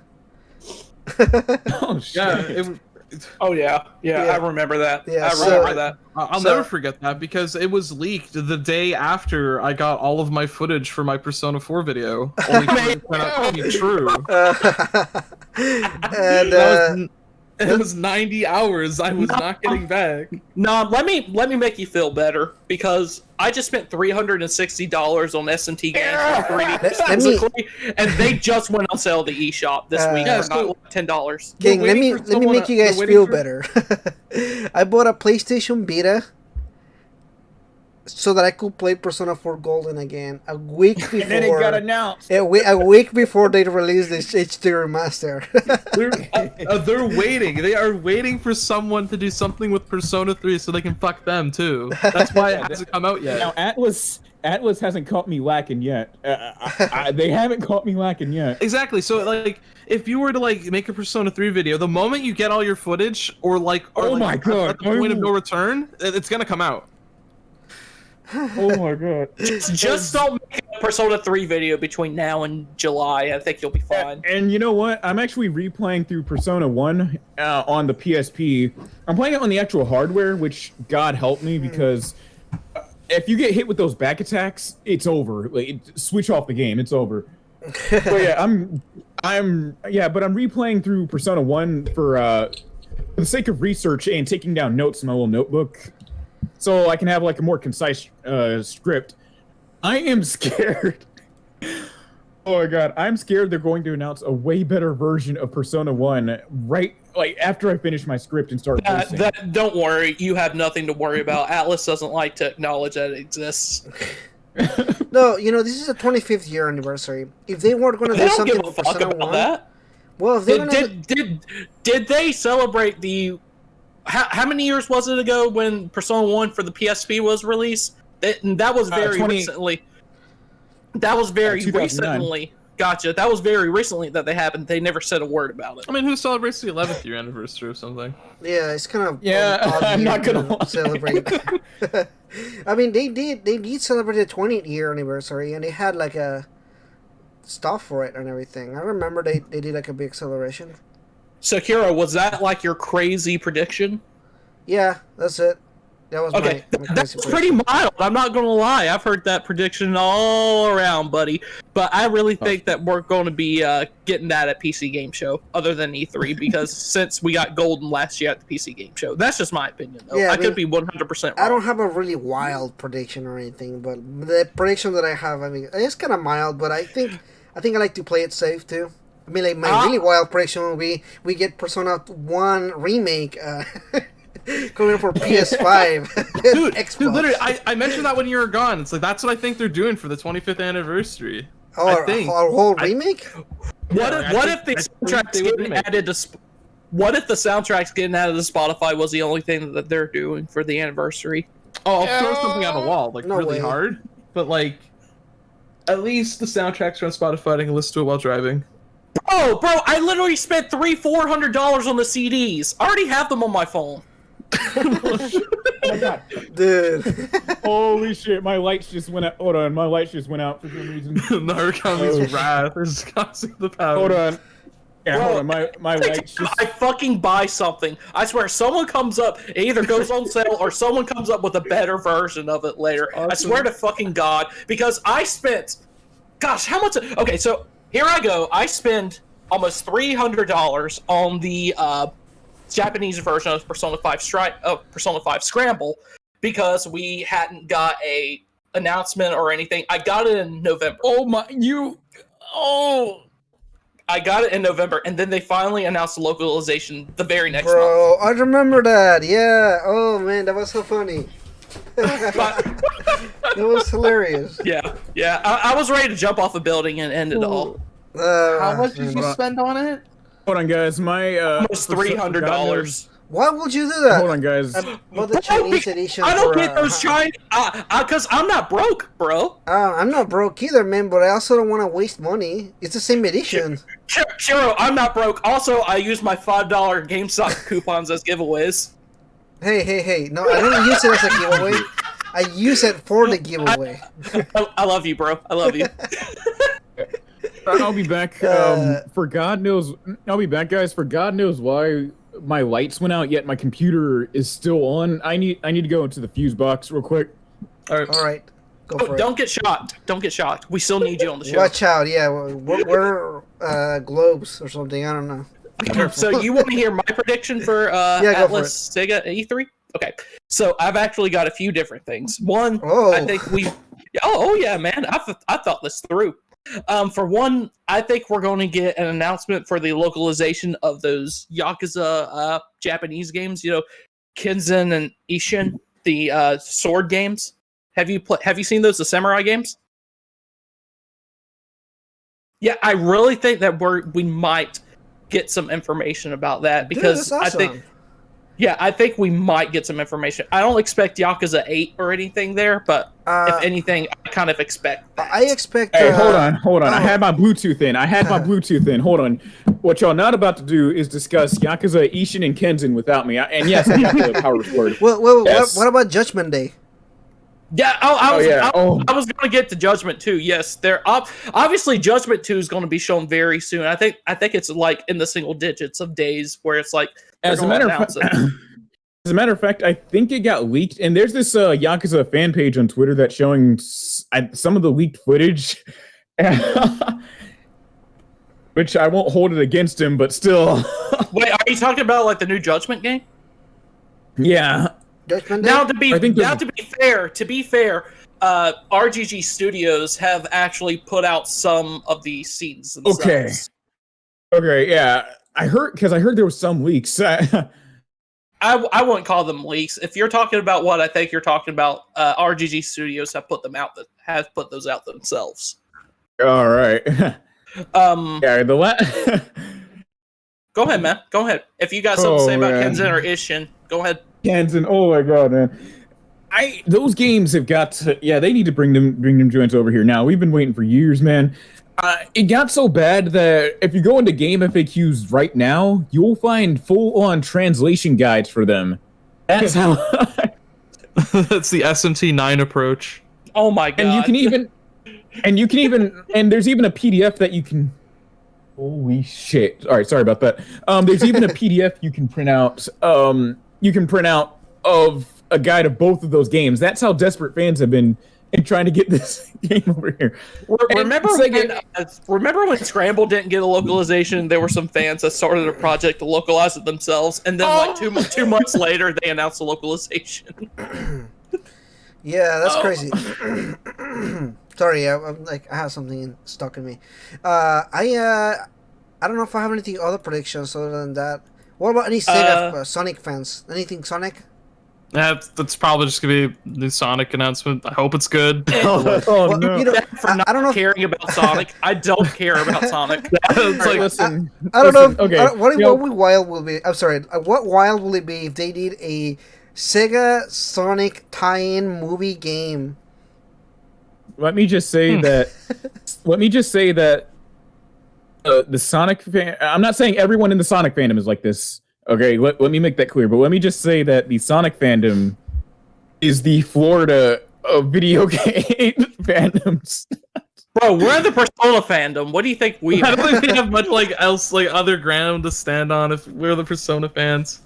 But it's like, I don't know, for like Sonic, it's just like I hope like whatever comes out, I hope it's good. If it's not good, I'll whatever. All right. So my internet is awful. I could not. I know you spoke like 15 sentences and I didn't get that. What were you saying? Oh, I just said that if the new Sonic game is good, then I'll be happy. But if it's bad, I won't really care.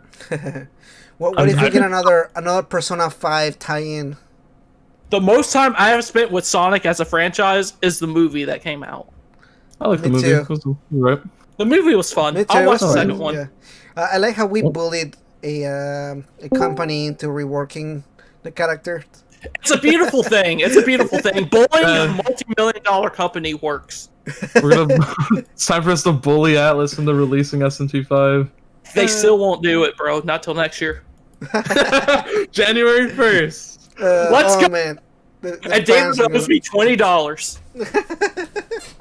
You still suppose you guys bet is $20? It's eShop currency. Oh, okay. and whoever loses has to put out a special tweet. But I won't tell y'all what that is. Yo, you guys know what's gonna happen? King is gonna use that $5 coupon from GameStop and cheap out on. Annie. Bro, I ain't poor like you, Kiro. No, but you just said you do that. You just said, didn't he say that? He just said earlier. Mr. Moneybags over here. No, I am the furthest thing from Mr. Moneybags. Anyway, speaking of Moneybags, Atlas, I don't think we're going to see anything from them at E3 whatsoever. No, seriously, I really don't. No, I believe you. I believe you. You might actually be right. I expect any Persona-related announcement. I expect. It's been like 2 years since the last Persona concert, right? They usually do it every 2 years. I fully expect them to announce a concert soon, and then maybe we'll get an announcement soon. Oh yeah, no, 100%. Fun We will fact, get a so in Persona my concert. Sorry, in my Discord server 2 years ago, when the Persona concert was about to happen, dude, I sacrificed. I woke up at 3 o'clock in the morning just to watch a concert, in the hopes that we would get an announcement for something substantial. We did, but scramble, dude. Oh no, yeah, no. I'm not saying both of those games weren't substantial, but like. And I think Atlas, well, not Atlas, but like I think people know how dedicated Persona fans are, because Lotus Juice at the concert, he stopped speaking Japanese and like just went in full English. He's like, I'd like to thank all my Persona fans watching this early in the morning. He stopped. Why you? That shit was funny. He's so down to earth. I mean, his Facebook page that he has like a fan group page where he goes into it and he talks to fans and everything. He's so nice. He's like one of the nicest guys. Like, Lotus Juice, dude, he's really cool. Yeah, he's really cool. Imagine having Facebook in 2021. Your information's getting stolen. I really appreciate him. Yeah, I like how I don't use my real identity on Facebook. I have like a random Facebook account, but it's not my name or anything like that. It's fake. I just be there so I can connect with people. On that fake information, bro. What's up? They're still selling that fake information. Good. I hope they're making bank out of it. I'm not gonna lie. You know what? I got an idea. I'm gonna look up tons and tons of hentai, and when it gets sent over to whoever's stealing the information, they'll be so grossed out that they don't even want to steal my information anymore. Or they'll be total, or they'll be into That's what it. You think? Hey, That's what you think. Nocturne. I'm just saying, lob me whatever link you want to. What's up? Like, they'll be like, boss, I need to take a couple weeks off. This James Flanagan guy, I can't. Did you see my retweet the other day of that Haru hentai thing the other day that someone it was like a fan thing that someone tweeted about? Did you see that? Were those photoshopped or was that real? I didn't know. It was real. I did not expect any of that. I like how we keep coming to the subject, but going into the actual subject of the podcast, E3, right? Yeah. So, any other companies you guys are looking into? Anything exciting? Let me see. I got some predictions. Let's see. Okay, so you said our E3 predictions? Yeah. Yeah. Oh, before we exactly. Before we actually jump into that, sorry about that. Jeffrey asks, "Do you guys know what's up with that Code X name Persona mobile game? You guys have any thoughts on that?" They're going to get sued if it's not related to Atlas whatsoever. It is. The guy that talked about it said that they are using Oh, that official- Chinese game. Yeah, Chinese game. Yeah. No. It looks like Atlas is actually working with them on that, like getting paid for the assets. Because But it's yeah. a phone game. I have no interest in it. Yeah, me too. Like there's this Shin Megami Tensei DX. Was that DDX? Yeah, the exploration. Liberation. Thing. Guys, I cannot get into it. I tried like 3 or 4 times. I'm not into the gacha game genre thing. I don't like. You guys know now at this point. I guess I'm cheap. I'm like I'm not gonna drop money into like a mobile game. I'm sorry. Like I just don't. So if I'm gonna play it, it's probably gonna be for a stream or something like that. Yeah, I've never. I haven't played a mobile game since like I want to say 2015. The last ever mobile game I played was Fruit Ninja. That game's fun as hell. But I've seen gameplay of Liberation. It looks fun, but I don't know. I just don't feel like downloading it. Like the character designs look nice. Yeah, they definitely work good into it. Like there's some aspects that I'm kind of like, oh, that's cool, man. Like that's a cool I guess like idea of the game. But I don't know. I just feel like he's really poorly Kiro, not even Persona can get me into mobile gaming. That shit is not for me. Right. I was just saying that. I was like, man, like I tried that game and I just there's nothing that I want to try. Imagine. So I was on David's podcast the other day, and V-Sips was on with us. Shout out V-Sips, by the way, love you, brother. But anyways, he was talking about how Kingdom Hearts has a mobile game that was like canon to the main story. It's canon to the main story. Imagine if Persona did that with this game. Like, oh no, I will hate it. I will hate it. I will be like, you know what? You can suck it. I draw my limit at the dancing games. I'm not getting a gacha game. Fuck you, Kira. The dancing games are good. Yeah. Imagine making the dancing games canon to the main story. Like, who would do that? Fuck you too, Nom. Crazy stuff. What? No. You want me to piss off James right quick? Baseball's not a real sport, James. Oh, hold on a second. he's got his bat.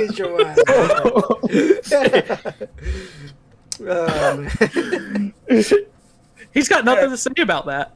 Oh man, it's a sport. No, it's art. If you can smoke cigarettes and perform at a high level, it's not a real sport. Oh my god. But yeah, my predictions for E3, and yes, I did change the subject. I didn't have anything else to say about that. But my predictions for E3, okay. My predictions for E3 this year are the 76ers are going to win the finals, and Assassin's Creed is going to get yet another release. Bro. Yeah, 100%. I wouldn't be surprised if there's another Assassin's Creed game. Ubisoft is going to announce another one of those shooter games. What is that? Like live service games? Yeah, like I don't know, like EA is probably gonna announce something there too. You're gonna have like 2 hours of mobile gameplay. Like they're gonna showcase a game. I actually had a Square Enix prediction that might actually interest you. Hit me up. What's up? So you remember that shitty Avengers game? Oh yeah, I streamed myself playing that last year. Are they gonna get another expansion with that game? No, I predict it's going free to play. You know what? It could go free to play and an expansion. There you go. Like free to play base game, you have to buy the expansion, $39.99 or some crap like that. Yeah, I can see it. No, full price. It's Square Enix. I'm sorry. This is not a EA. EA at least kind of gauge the market. No, Square Enix is gonna go full $60 for the expansion. Why not? I could easily see the. Okay, so I didn't pay for the Avengers game. I actually got it for free because I didn't want to fucking buy it. But yeah, I could totally see it going free to play because of the way it flopped. Because didn't Square Enix lose millions off of that game? Yeah, they lost 90%. I think a few months, or I forgot when. It was like less than a year, of course, but like I think it was a few months after it released. They lost 90% of their player base. Oh man, that's crazy. On Steam. Well, I don't blame anybody. I played the beta and I was like, I played the beta. Skip this game. I played the beta on stream. Yeah. Well, we were laughing. We were laughing on stream. Like me, Matt. I don't know if Matt is here in the chat, but I know we were laughing on about the game in stream about it. I was like, it kept glitching, it kept doing some funny stuff. I was like, man, I don't know. Okay, so my predictions is I expect a new Resident Evil 4 update because they announced they were gonna delay that because of some kind of like creative differences that they were having. So wait, are you talking about like a remake? Oh, they're working on. Yeah, they already talked about a remake they're doing. But doesn't the game still hold up?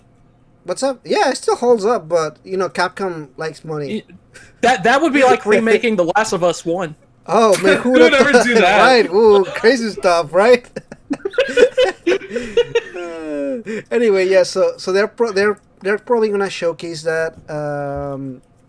Square Enix is gonna talk about Final Fantasy 16. I gotta see more of that. Yeah, I want to see more of that. They also have Project Atia. This Sony. Is that a exclusive. console or an accessory? What was ATA again? Yeah, it's a PlayStation 5 exclusive. They showcased like a 30-second teaser last time. So I'm expecting them to show something. Since Sony is not gonna be at E3, I think what they're gonna do, they're still gonna have PlayStation 5 exclusive show off without them actually showing off at E3. Oh, speaking of PlayStation 5, everyone here has one, right? Yeah. God no. I know Nam does. Nam does. Okay, so did either of y'all buy Returnal? No. I have not purchased Returnal. No, I watched Sophia Narwitz play it, and she tweeted about how the game crashed and she had to start the shit all over again. Well, yeah, and I think she's yeah. They on some CD Project Red shit. Did it really? Yeah, and she said that. Oh, sorry, I didn't mean to cut you off. Hey, babe, food's here. Sorry, go ahead. What? I want some food. Yeah, Give me some food. But yeah, Sophia Narwitz, she said that after she started the after she restarted, was forced to restart the game because of the crash. What had happened was that she was soft locked in the first area of the game. Like They glitched. Yeah, the game got glitchier after the crash. That's crazy, bro. Like, I don't know, man. This is wild for me. First of all, I was excited for this game, but then I wasn't, and I was like, is this gonna be like... You guys know that this Hideo Kojima, what is it, Death Stranding? I don't know, like, I saw it, I was like, this looks like Death Stranding for some reason, like, aesthetic-wise. Package Simulator 2020. And then I saw that it was gonna be a roguelike shooter, and I was like, first of all, I don't like roguelikes, and third, I don't like shooters. So I was like, this is everything you don't like. Everything that I don't want. Like, it looks like the Hideo Kojima I didn't like. He plays like a shooter that I don't like, and he's a roguelike, which I don't like. So I was like, it just screams like it's not gonna be my thing.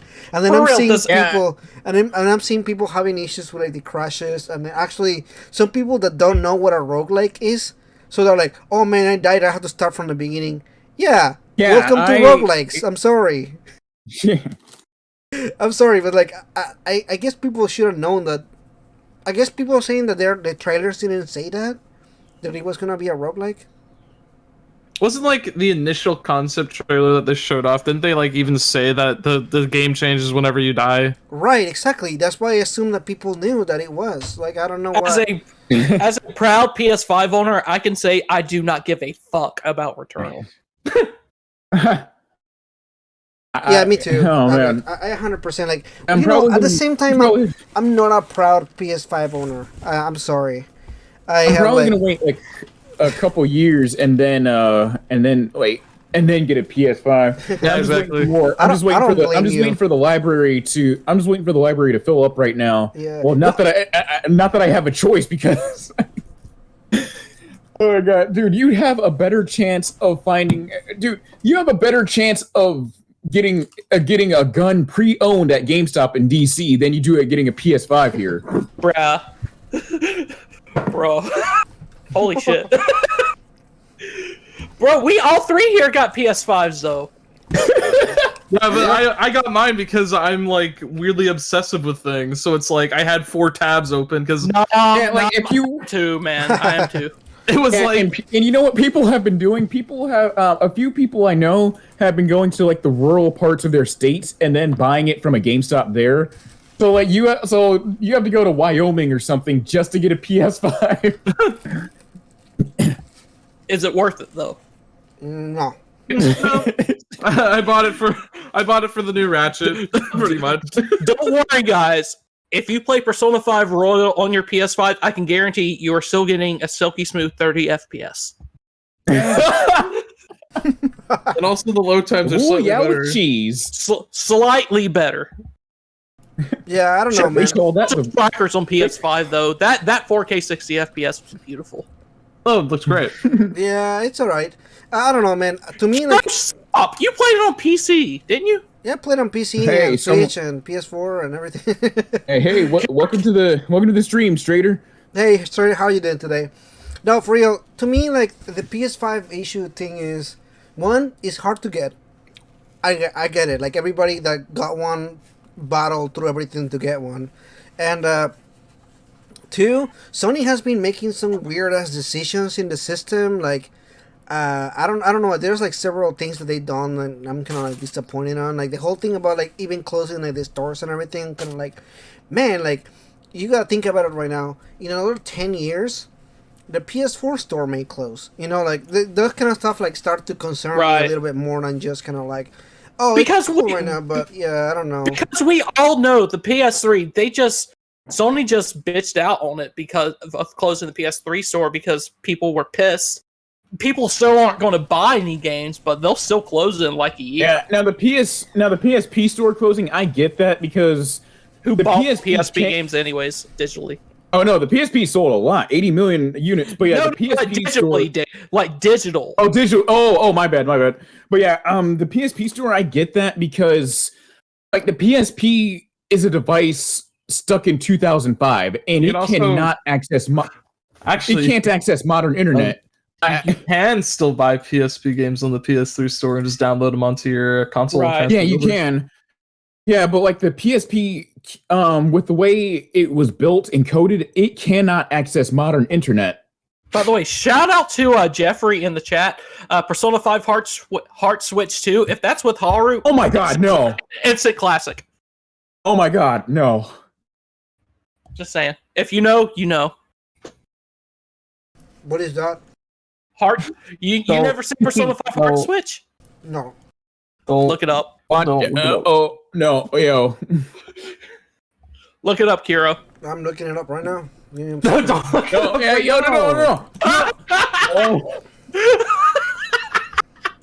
I can't believe people, Kiro, have not heard about Heart Switch. I don't know what that is, but if it's with Haru, instant classic. What is this? The animation contains fast flashing images and color change. You may have been warned. Persona 5 all characters belong to Atlas.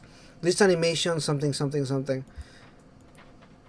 Oh, this nigga really looked it up. Yeah, I'm looking at it right now. What's Futaba just tapping a controller? What's going on? Oh boy! Please. Hold on. Oh man, what the fuck is going on? Holy shit, what? Oh shit, what the hell is going on right now? This is a full-on hentai. Oh. Look, Strader, look, one of the people one of the dudes in the chat is, oh my god. I did not expect this today. Now, if this gets archived, I want to say, if this gets archived, which it will, I want to say that I did not encourage this. I tried warning him multiple times. Nam, what do you think about Persona 5 Heart Switch? There's a surprisingly really good action scene near the end. It is. All right, for real though. On the real though, it's been uploaded on its own, and it's actually very well made. Yeah, it's really. I appreciate animation. I cannot believe I'm. Hold on a second. Okay. The explicit scenes aside, it's very well animated, and this was done by one dude. Well, of course there were voice actors as well, but this was all animated by one dude, and he brought on voice actors. Oh, did he really? I put it on mute so that nobody could hear it, but please God. Yeah, I put it on mute so you guys can. I'm still watching it, but we're reviewing. No. We've peaked, guys. Oh god. Let me look at my Twitter so I can. I need. Anyways, Persona 5U. Do you guys think that we'll see that at E3? Probably not. We don't know what it is though. For all we know, it could most likely be either like it could be like an anime spinoff, but that wouldn't make sense because there's already an anime. Yeah, but they can make money off another anime. A newer anime. And I've never watched the anime. I've heard middling things about it. Remember, and I don't Persona plan on 4 got watching. 2 anime: Persona 4 and Persona 4 Gold in animation. Do not watch Persona 5 the animation. You will waste your time. And money. Yeah, I don't plan on watching it because I've got a lot of anime I'm watching. And to give you an idea of how much anime I haven't finished, I have not, dude. I've been a fan of Bleach since I was 8 years old. It's been 13 years. I have not finished that shit. Really? You have not? Yeah. Oh man. Well, let me tell you that you should probably stop now. I'll never touch again. And I already know that the anime ends. I already know that the anime ends before the manga does. But yeah. Hey, Nam. What's up? I'm gonna need you to upload a review of Persona 5 Heart Switch. No. Okay. We got that sorted out. Okay. there was one dude. There's one YouTuber. He's a Shin Megami Tensei / Atlas YouTuber. You might have heard of him, Fither, right? He used to do Dojin reviews, but he had to take them down. They're archived, of course. He had to take them down out of fear of YouTube just going after his channel. Not only that, one of the artists reached out to him saying, "Hey, I don't like that you're using my shit." My God. That's fucking hilarious. I'm sorry. Yeah, I don't blame him for taking him down because like that, anything could happen. Anyway, this is not only going to stay here, it's also going to be on Spotify, Apple, Google. Oh man, it's got connections. Let me get the whole podcast roster here. And you know what? Let me drop my. This is a shameless plug. Let me drop my Twitter in the chat. Oh yeah, go for it. Let me see. Bang. Yeah, right, I'm not. So the podcast is live. He's really entertaining. Overcast, Anchor, Breaker, Google Podcast, Pocket Cast, Radio Public, and Spotify. So please check out the podcast if you guys want to check it out. This will be going there. Of course, it's going to have a mature tag over there. So if you guys want to check out the podcast, that'll be fantastic. It's free to watch or listen to. Anyway, so back into the actual conversation here with E3. I'm still upset that Nam said no to my idea of Persona 5 Heart Switch review. Yeah, can't show any of the footage. Oh, hold on, that's my YouTube channel. Oh, hold on, I did not mean to copy that link. Do it for me. My Twitter. Do it for me. Make like a personal video. Yes, only I can watch it. Okay, I have the free time. I thought we were. I thought we were friends, Nam. Yeah, I was like videos. Okay, so 2-page script. I just posted. I'm sorry, Lunar Nocturne's channel on the chat. If you guys want to follow him, that would be fantastic. And that was on accident. Here's Nam's channel in the chat too. If you guys want to check him out as well.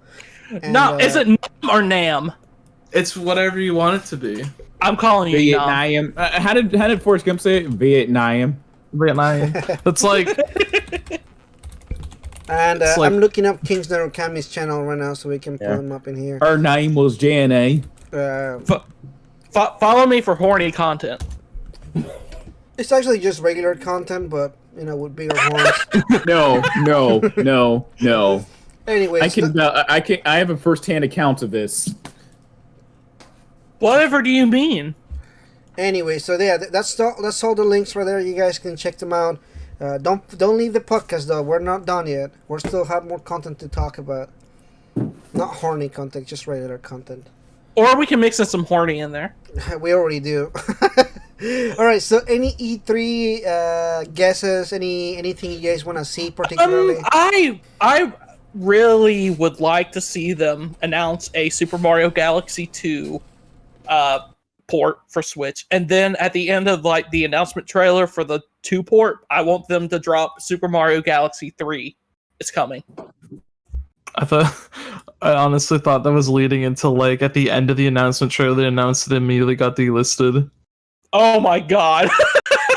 But Mario dies. You can only get a Super Mario Galaxy 2 from June 12th until like November 30th, and then Mario just dies. Speaking of Nintendo, I'm pretty sure we'll probably see another Smash Fighter announced. Who do y'all think it's going to be? I think that's a safe bet. It's gonna be my uncle. Hey. I would love to see Monokuma from Danganronpa. Oh my god.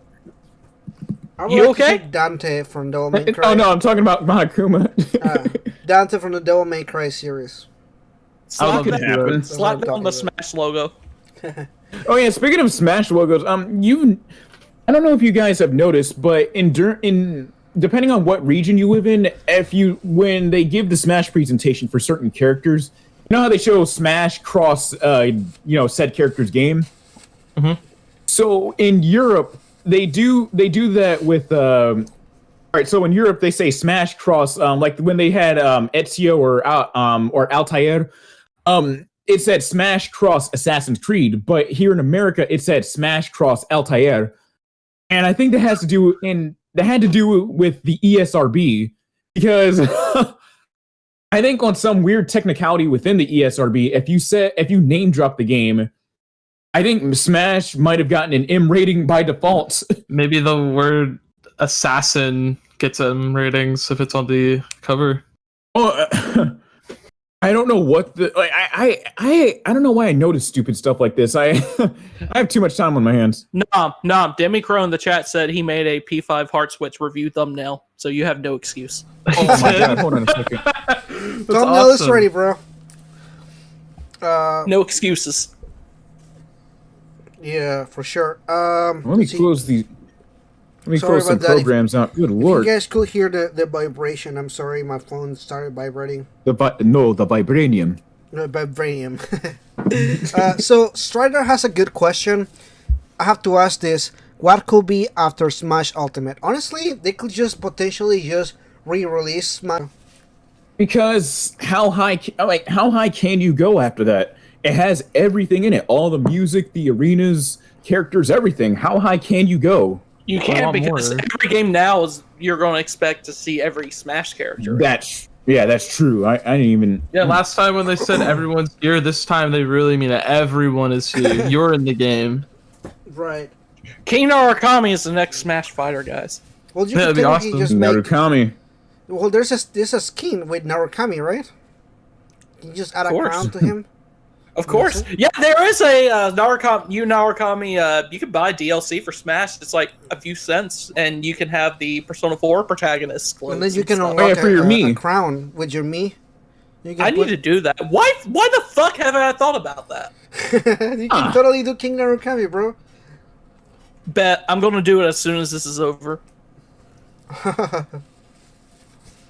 The only Mii fighters I have are the ones that the community made, so I have like Rick from Rick and Morty as like a Mii gunner.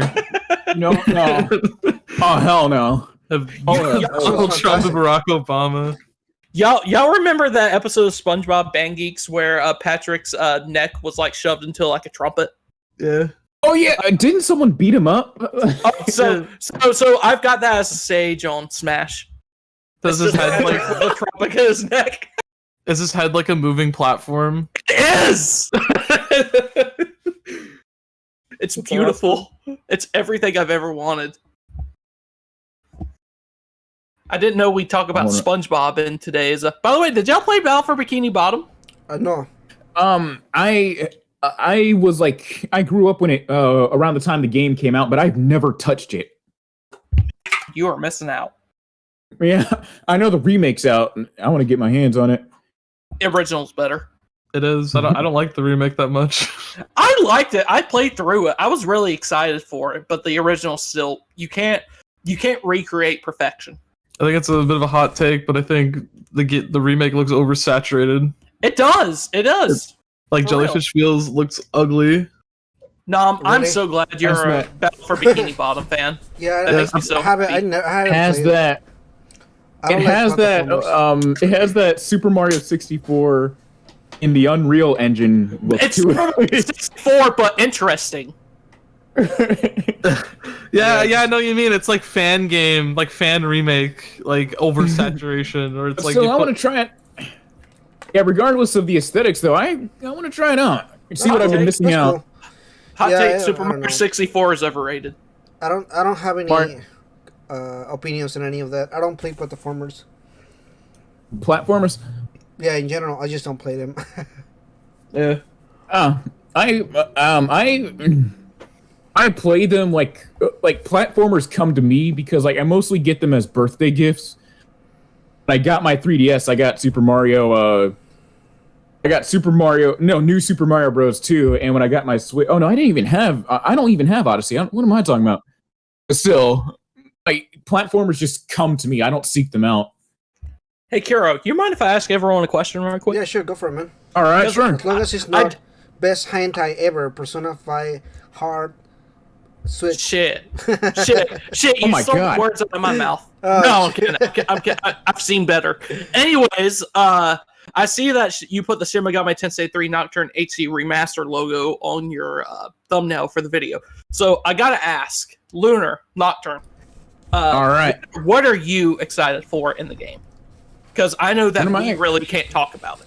But what are you excited for the game? Yeah. Oh man, what am I excited for? Now, earlier we were talking about the controversies. Yeah, you weren't. This was before you joined. I think you were even posting in the chat. But we were talking about the controversies revolving around the technical issues, like the locked frame rate and some of the weird lighting, and even we were even discussing the voice acting. And honestly, I don't know what to expect from it. I just want to play.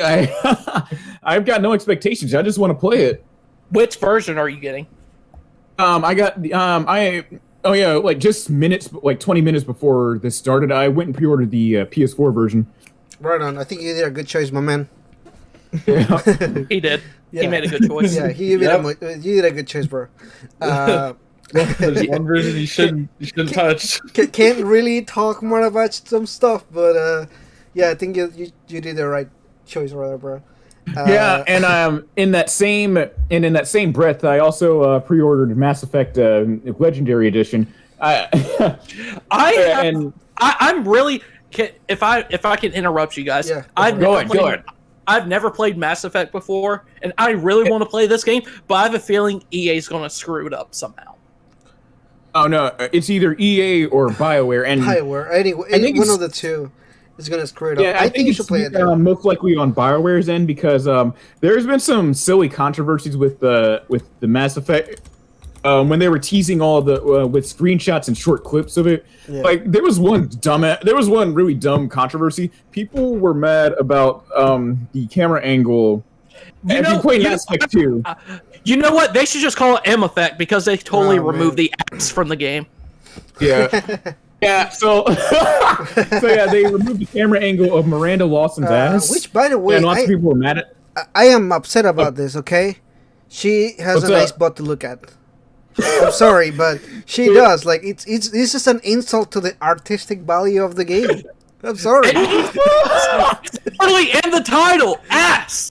And Ass Effect. Yeah, but I do have some legitimate concerns because I feel like they went in and made the game darker. It's like and made the game more darker with some of the cutscenes and just some of the characters as well. Oh man, did you see that weird effect that they did with the light? Where it's like over shining, like there's like this The bloom movie- effect. I think I Like know what lens you're talking about. flares. Yeah, lens flares. Yeah, and, just the lens Volition flares. Volition did this similar thing when Saints Row the Third got ported to the Switch and PS4, which nobody heard about. Oh man! So would you guys buy? As someone who's never played Mass Effect before, and I'm kind of worried about its quality, Okay. the remaster's quality, would you say buy the game at $60 or not? I'd say if you're new to Mass Effect, I'd say wait for a price cut. If you're, I've been a fan of Mass Effect since 2014. That's like nearly a decade. If you're a fan, I guess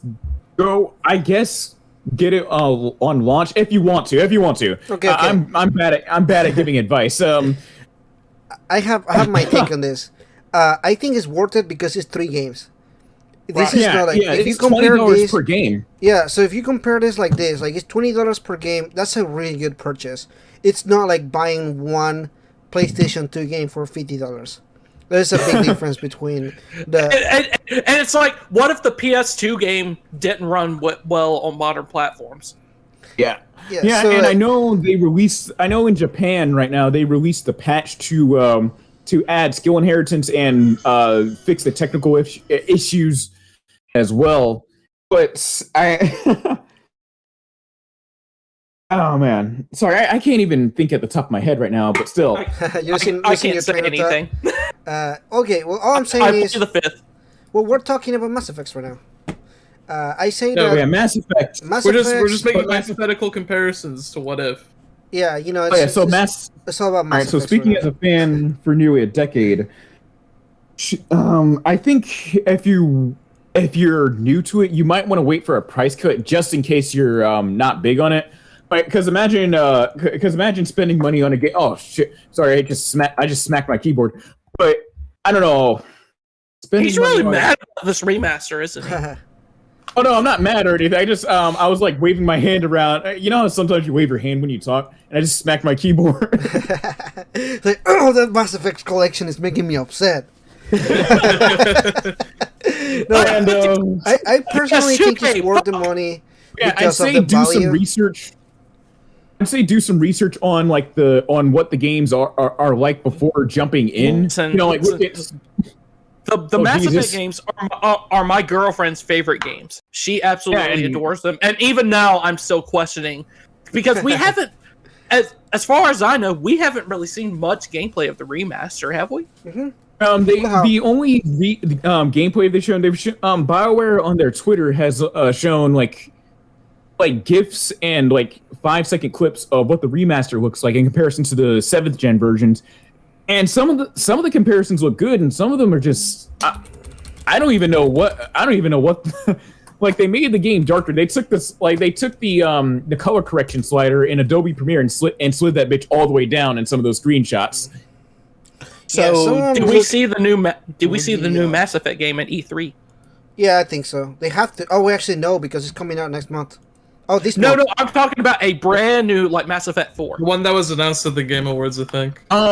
Matter of fact, BioWare did say something about you know what, let me pull it up on Google or no, Twitter. They did say something about wanting to do another Dragon Age game if I could find it. Hold on. That was supposed to be a live service game. That new Dragon Age game. No, they changed their mind now. It's no longer it's no longer live service because they realized that that's nobody's fucking gonna buy stupid. that. Oh my god! You know, they just teased it like 4 or 5 hours ago. Wow. What is it? What did they tease? The Mass Effect 4? Dragon Age 4 concept art. Oh, really? Wow, that's crazy. 4 hours ago. Nice. I've never beaten Dragon Age. You got me sleeping over. You got me sleeping talking about Dragon Age. Dragon Age is good. I feel like Dragon Age games are good. If you're a fan of Western RPGs like The Witcher, or if you're a fan of stuff like Game of Thrones and stuff, give it a try. You've literally described all that I don't like. Okay. Well, there you go. Then try them out. Now, and by the way, I've never seen Game of Thrones, so I don't know how apt that comparison is. No, it's a fair comparison. I watched episode 1 of Game of Thrones, and there was incest, and I put it down. I'm like, nope. Well, none of that happens in Dragon Age. But oh shit, I almost dropped my microphone again.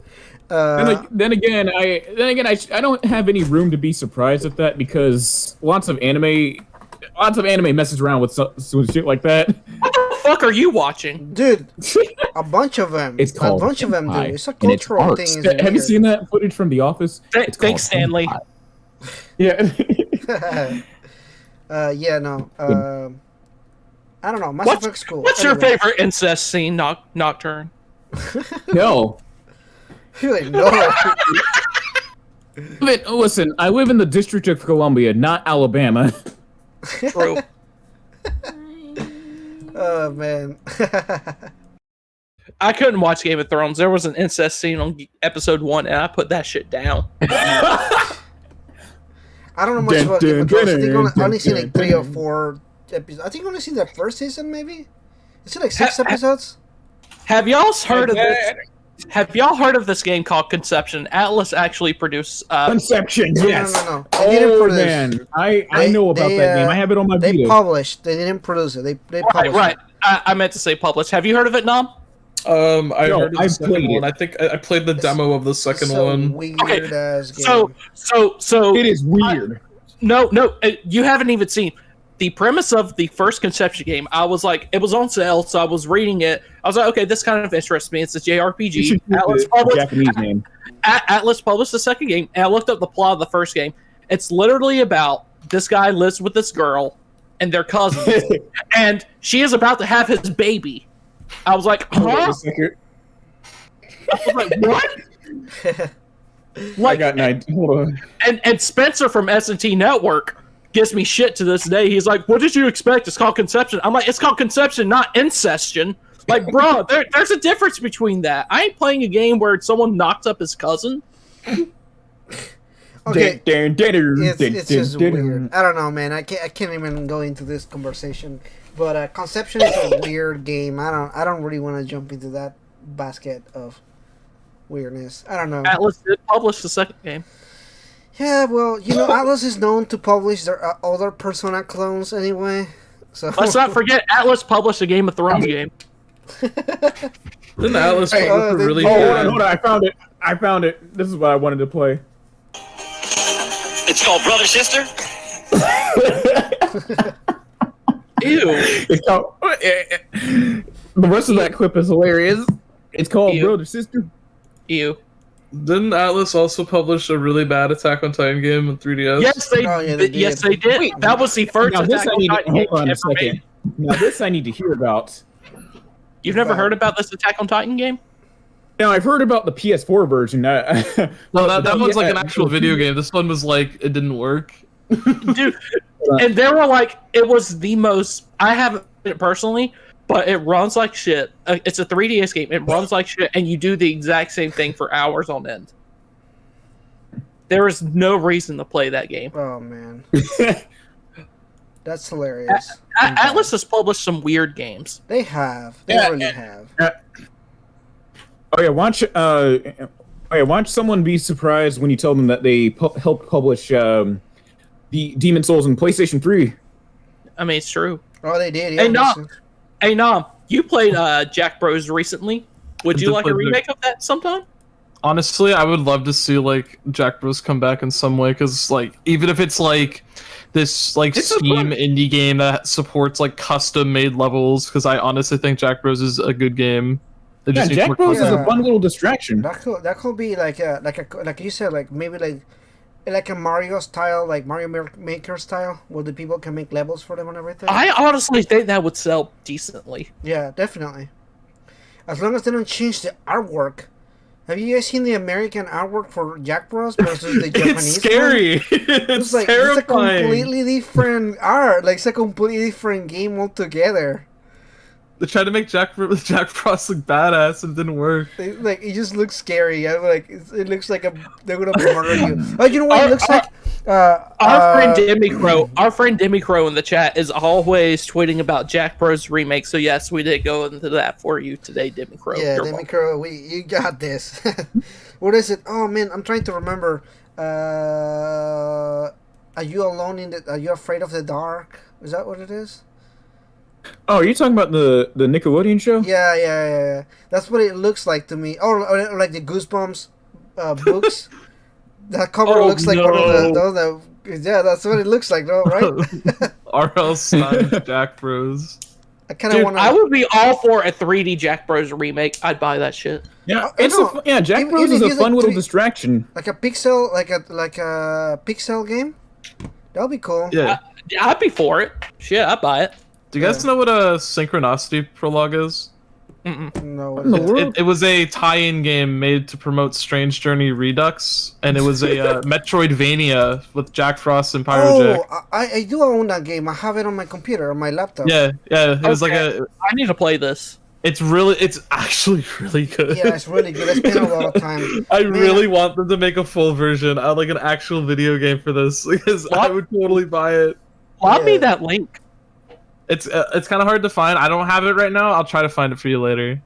Please do. I really want to see this. Yeah, It's I played actually it a really bunch. cool. I played it quite a bit. It was cool. I just wish that they had like Atlas West has kind of like maybe like translated this one, but obviously not. Oh yeah. So, guys, any more like E3 predictions or anything that y'all got? Let me. Oh shit! I just slammed my fist on my desk. Okay, I there's don't know why I did one that. game that I was talking earlier. It's not related to anything, but there is this cool game, Kyle, Titanfall 2, that is really good. Oh yeah! And I really want a third game, and it's probably never gonna happen because the second game didn't sell as well as they wanted to, but it's really good. The story made me cry at the end. Oh my god, man! The campaign was super fucking good, and the team behind it made the Jedi Fallen Order Star Wars game. So Yes. it's just also yeah. really good. So like, I just want something like. I just want. Are you going to go back and play the Jedi Fallen Order PS5 version? Yeah, I will. I'll stream at least a few hours of it. I haven't touched Fallen Order since Black Friday because I've had my hands full with my job really? and all this editing and. It's a really good game. Yes, it is. Underrated. I played the first level where they find out that he's a Jedi. In a land of shitty Star Wars movies for the past 3 years, I'm so glad that they made Oh that. man, we went there. Last Jedi was the biggest piece of garbage I've ever seen. Oh man, don't remind me that the last two movies will piss me off. The last one. No, really- here's the thing. The Rise of Skywalker, I could watch again. It's watchable. The Last Jedi, it's just the fucking worst thing I've ever seen. The fucking I'm not gonna lie, though. Emperor Palpatine I'm not gonna lie, though, coming those- back pissed the shit out of me. I'm like, out of all the storylines that this multi-million-dollar or billion-dollar movie could afford of the best writers in the fucking country, on the world, really, and you get this really shitty storyline. I am sorry, but somebody just dumped billions of dollars into the toilet. I am sorry. Nam, are you a big Star Wars fan? I never watched Rise of Skywalker because I had no interest after seeing Last Jedi, which I thought was kind Thank you! Yes! Wait, I think we're There you brothers. go. You saved your money. Brothers, dude. I don't even think Last Jedi's a terrible movie. I just thought it was like a really bad Star Wars movie 100%. Yeah. because it's like it really tried to be something that like it didn't match the tone of the rest of the series. It felt like it was trying to be this deep commentary about like how there's like no good sides of war and that Right. Jedi like the rebels aren't like any different from the Empire and all that. It's like, I don't think that really fits this universe. And also they have a your mom joke and it's not funny. So And let's not forget Kylo Ren shirtless.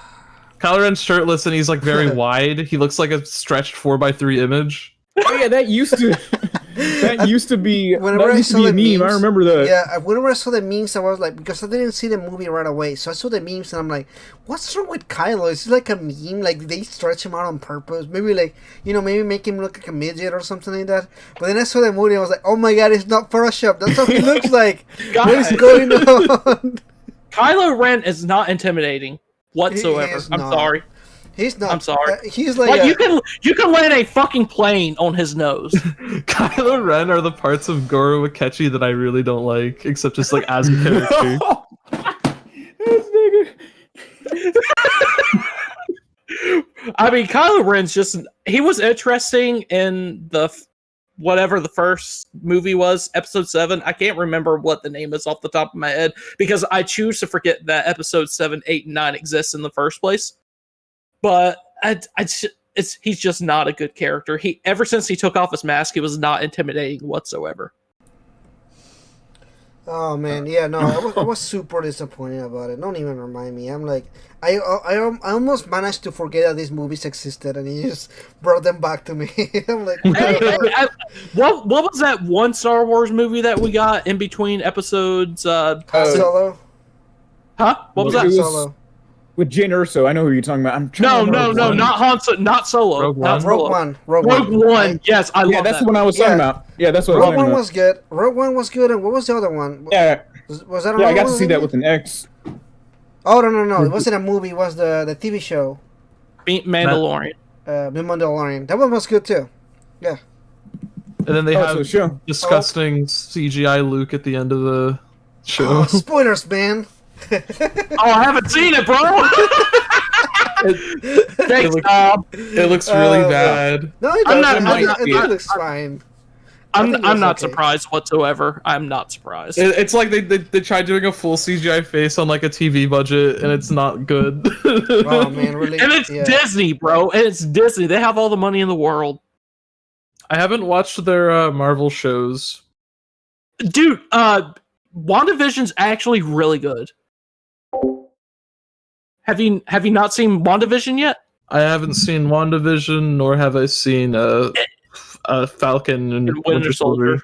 Okay, I feel so. go ahead, I man. feel so bad because I haven't seen any of what you got, any of the Marvel shows because my uncle was letting me bootleg off of his Disney Plus, and I'm letting that shit go to waste because I forgot that it's on my PS4. Yeah, for real though, like I don't have time to watch shows anymore. I'm either like gaming after work or doing nothing or like sleeping. So Yeah. I'm either gaming or editing. listen, being a content creator, having a full-time job, and trying to keep up with games is really fucking hard. I barely play new it's games fun. anymore. In a way, though, it's kind of fun trying to balance all this shit. It's hard though. Like I'm not being a content creator. I think we can all agree here. It's not an easy thing to do. Hold on, there was a $2 donation from Demi Crow saying "Rest in peace, Crash and Spyro remakes. The devs now make shit! Yeah, that's the brand Yeah. news. Do you guys hear about that? Yeah, Toys for Bob or something. Yeah. So basically, they're gonna all the studios with Activision are only gonna be focusing on doing Call of Duty games now. And no one cares about Call of Duty anymore. Like literally, like you think so, but I mean they make billions of dollars. So I don't know, man. That's really disappointing. Like I'm not even a fan of I'm not a fan of Spyro, but I'm a fan of Crash. Oh man, my boy Riku. I need to ask him about that. He's gonna be really disappointed. He is like a massive Crash. he is a fan. big Crash Yeah. fan. Yeah. Oh man, that sucks. I have good memories with Crash and everything. I think the only way to get more Crash stuff at this point will be with Sony. But I don't know if Sony wants to dump money into it. They've been doing some weird. Sony decisions would lately. rather put money in The Last of Us 1 remake when it was remastered in 2014. Oh man, I'm so mad about that. Oh, and let's not forget, they've already worked on the script for the sequel of Last of Us 3. Yeah, I Is read this about Last that. of Us 1 going to be like a different continuity than what The Last of Us 3 is going to be? That's not going to be confusing. The Last you know- of Us 1 saved. The Last of Us 1 came out in a very dark time in my life. It literally saved my life because I was going through some dark shit. I was going through some dark shit. And then 2 came out, and I fucking hated it. Yeah, Oh, I man. was about to get The Last of Us 2 during Black Friday, but I put it back on the shelf because that bitch was 100 gigabytes. 100 gigabytes for a linear third-person shooter. You know what? I'll say you the gameplay is good. The gameplay plays Yeah, good. It's just that was the main fun reason I game. wanted to. That was the main reason I wanted to pick it up. Yeah. The gameplay is flawless. Especially like the first 10 hours of the game, it's a fantastic 10-hour game. Like the first 10 hours were really good. I was having a lot of fun with the gameplay. Like the story was getting me interested and everything like that. And then some shit goes down and it just really pissed me off. And then I will say this. And then you play as a certain character and it really pissed me off. Right. And I will say this.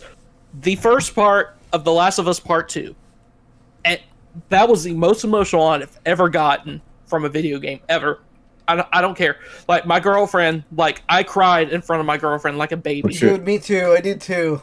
I literally cried. Like I had no fucking like integrity or whatever. I just like cried. And then after that, I could have lived with that. But then the second half of the game exists. I could have lived with whatever happened in the first part of the game, and then you play as Ellie, and the game ends. Yeah, that's fine. And then no, they had to go a different route, and then I had to see someone getting literally fucked in the middle of a scene that I didn't want to fucking see. You had to. You had to. Try to they try to force you to sympathize with the most unlikable people. And I will say, Laura Bailey is a fantastic voice actress. I love her work, but I fucking hate Abby. You know, like one of the things that really pissed me off about that game is she's a piece of shit, and every character tells her that she's a piece of shit. Like literally, one of the girls goes, "Abby, you're a piece of shit of a human being." That's a line in the fucking game. Like, even the characters in the game don't like her. And, like, every time I'm like, dude, even the game is telling you they don't like her. And you're forcing us to, like this person. Like, Kiro, I swear to God, the first few seconds that I could play as Abby, I literally made her jump off a cliff. Dude, me too!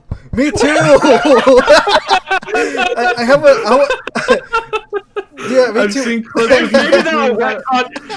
In my mind, I was like, maybe that'll somehow magically retcon all that's happened so It's far. so funny because I've seen clips of people doing that exact thing as well. Because it happens right after a certain scene. Yeah, it's so wild. It's really wild, man. I don't know. I don't know what they The were Last thinking. of Us 2 made me experience emotions in a video game that I've never experienced before, and then the rest of the game happened. It made you experience feelings you haven't experienced, like rage, disappointment. Oh man, no, that's just wild. To me, like the biggest offensive thing is that the many awards that it's getting. Like, I'm sorry, like even from like a story perspective, it's not that good.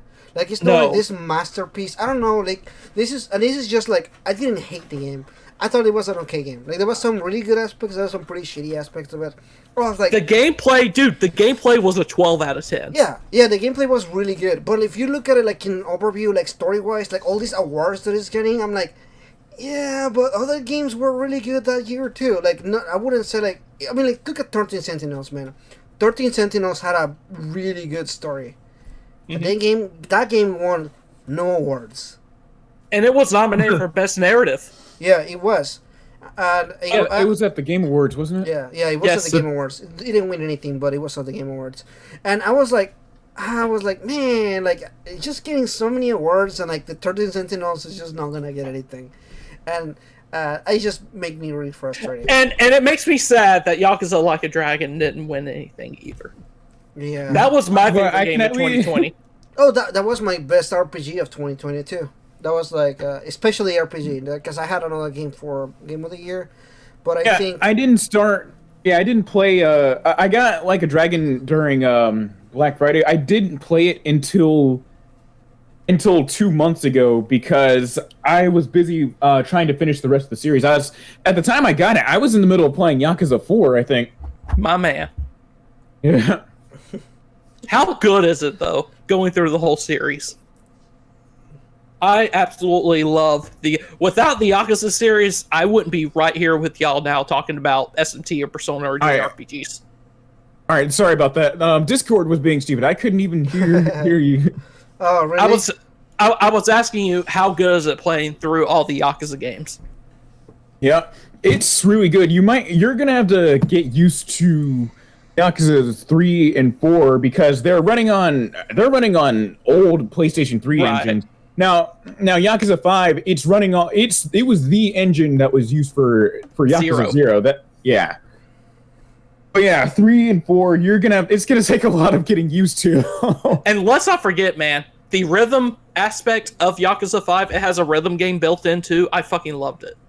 Well, don't all games have a... I love the rhythm games. It's just I don't know. I couldn't get through Haruka's section. It's more than just a karaoke, Kuro. It's more than just a karaoke. Okay. Oh, really interesting. Yeah, I mean, like, Haruka, she has great character development. It's just, I want to beat the shit out of a nigga. I'm sorry.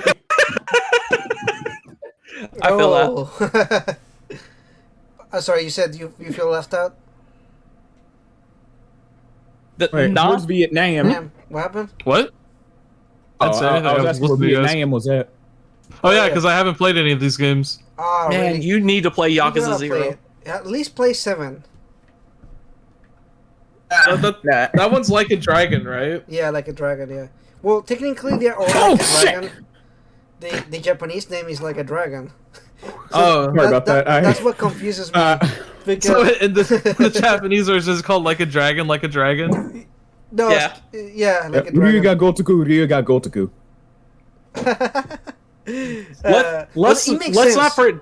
don't get it confused with the first Yakuza movie that was produced. That was literally called Yakuza Like a Dragon over here in the West. Wait, there's a movie? Yeah, there's Don't a shitty watch it. movie. Is it based off the game? Yes, Kinda. it was based off the first game. Kinda. Yeah, and Yakuza was such a smash hit in Japan that they decided to give it a movie. And over here in the States, if your friend came over to your house and they saw you playing Yakuza, they would have rightfully assumed that it was a Grand Theft Auto clone. Let's not Dude, forget I though. heard so many Luke- people say that. It really upsets me.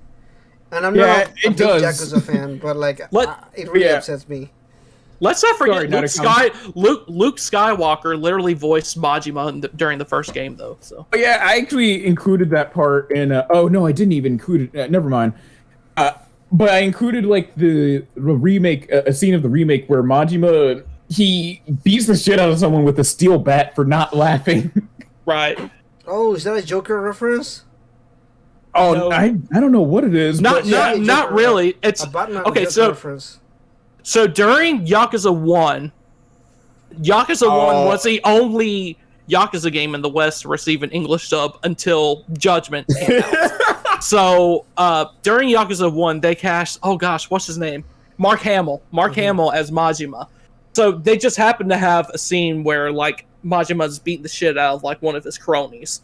So it's not a Joker reference, but not only that, but Yakuza 1 dub. This has been said before. I'm probably.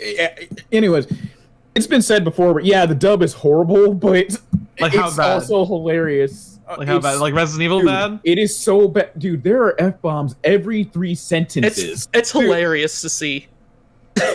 Dude, Kiryu straight up calls someone retarded. That's one of my that in the original PS1 Final Fantasy VII. There's a scene like that where like Tifa says that to Barrett, and it's like one of the worst, like most poorly aged things. Like yikes. Like it's in character for Tifa kind of, but for Kiryu to straight up call someone retarded, that's out of character. Yeah, like, yeah, I don't know. The only game that I played is 7. I played 1, but I played it in the Japanese. You play Kiwami, right? Yeah. And I'm starting 0, but I literally just played an hour of it yet. I just have so many games to play right now. I'm like, I need to make Yeah, just take your time, man. I don't have time. I stream every day. So speaking of, I think Kuro's playing it on Game Pass, right, Kuro? Yeah, I got Game Pass. By the way, yo, get Game Pass. He has like other fucking games. So I wanted to briefly touch on this for a second, Yeah, go because for it. it's been highly rumored that Game Pass is coming to Switch. Do you think that's going to happen at E3? Yeah, it is. It's been a thing. It makes sense. Game Pass is already on their phone in cloud. Yeah. Oh man. Yeah, like, No, I literally played Yakuza Kiwami on my phone, like the whole game. Was it like through some kind of remote play type thing? Nope, it's cloud. Huh. I don't have an Xbox One, so I have I can't contribute to this. you You Play can with do a PC. Game Pass on computer. Yeah, I Yeah, have it you on can. PC. Yeah. It's really good. Oh, nice. Yeah, dude, there's so many good games. They literally now that they have the, I know people like they get mad for the random reasons, but honestly, Game Pass is such a good deal. Like you can literally play every Yakuza game on Game Pass right now. They have all the Bethesda games there too. If you're a Bethesda fan, there's like freaking hundreds, or if not thousands Fallout 3 of hours is the best. you can dub. What? No, bro. New Vegas. What? Get out of here. New Vegas. Yeah. You would choose Fallout 3 over New Vegas.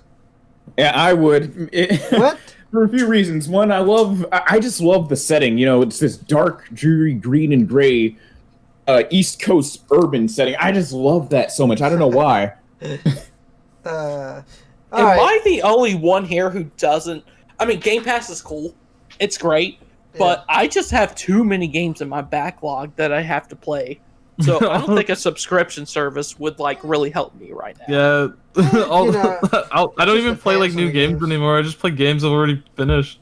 For real, I though. cannot do that. I do not replay games. Like, I only play games one time. Right now, I'm being forced to replay games sometimes, like the Persona games or like Shin Megami Tensei games that I play. And it takes a toll on me. Like, every time I have to replay Persona 4 Apocalypse, I'm like, I'm gonna die. I played that game. I enjoyed it one time. I really don't want to go through it again. You mean Shin Megami Tensei 4 Apocalypse? No, You said Persona 4 Apocalypse. That Oh, would be I'm so sorry. awesome. That would be so cool. I'm sorry, SMT4 Apocalypse. You guys let me talk all these. Let me talk for like 3 minutes before. Persona 4 Apocalypse. I'm here Persona for 4 it. Apocalypse. I'll be down for that though. Like a zombie apocalypse situation. Like Yakuza Dead Souls? Yeah, like that. That'd be awesome. They use their personas to fight zombies, and the zombies have shadows. And let's not forget, it's produced by EA, and it's microtransaction to hell. You know what's crazy? I can actually do the EA Sports voice. Do it. Do it. All right. Everyone, be quiet. Okay. EA Sports. It's in the game. All right, Yeah. Well, pretty good. Just like it. Yeah. Better than I can Sorry, do. I have to ask Dorkun. My friend over here in the chat says that he played the hour of Resident Evil 8 demo. What'd you think about it? And is it different from the other demo? Or is it the same demo? Yeah. I know it's on PS4, but I'm just too lazy to download the demo right now. But yeah, what's it like? I played the 2 demos. I actually partnered with Capcom to stream the demos and everything. They've been sending me codes and everything. Yeah. I've been having a lot of fun with what I played of the game. Like, I'm actually pretty content with the thing. If you like Resident Evil 7 and 4, you're gonna be sold in the game immediately. If you don't like 4 or 7, then you're probably not gonna like it. All right. like Hold on, 7 a lot. Narukami's... Narukami's back. Oh, shit. I thought he went AFK. Now he's AFK. Look, there's no feedback on the Discord thing. I think it's just him. It's just maybe his microphone. His microphone is picking up on us. That's what it is. Yeah. All right, Nam, have you played any Resident Evil games? The only ones I've finished are the 2 and 3 remake and 7, and I like 7 a lot. Okay, so if you like 7, yeah. 8 is basically the sequel to it. It has the same protagonist and everything. I only played the first demo for 8. Oh, really? Yeah. Did Did anyone make it past it though? Because apparently Okay. everyone just wants to get stepped on by Vampire Lady. Hey, can you blame them?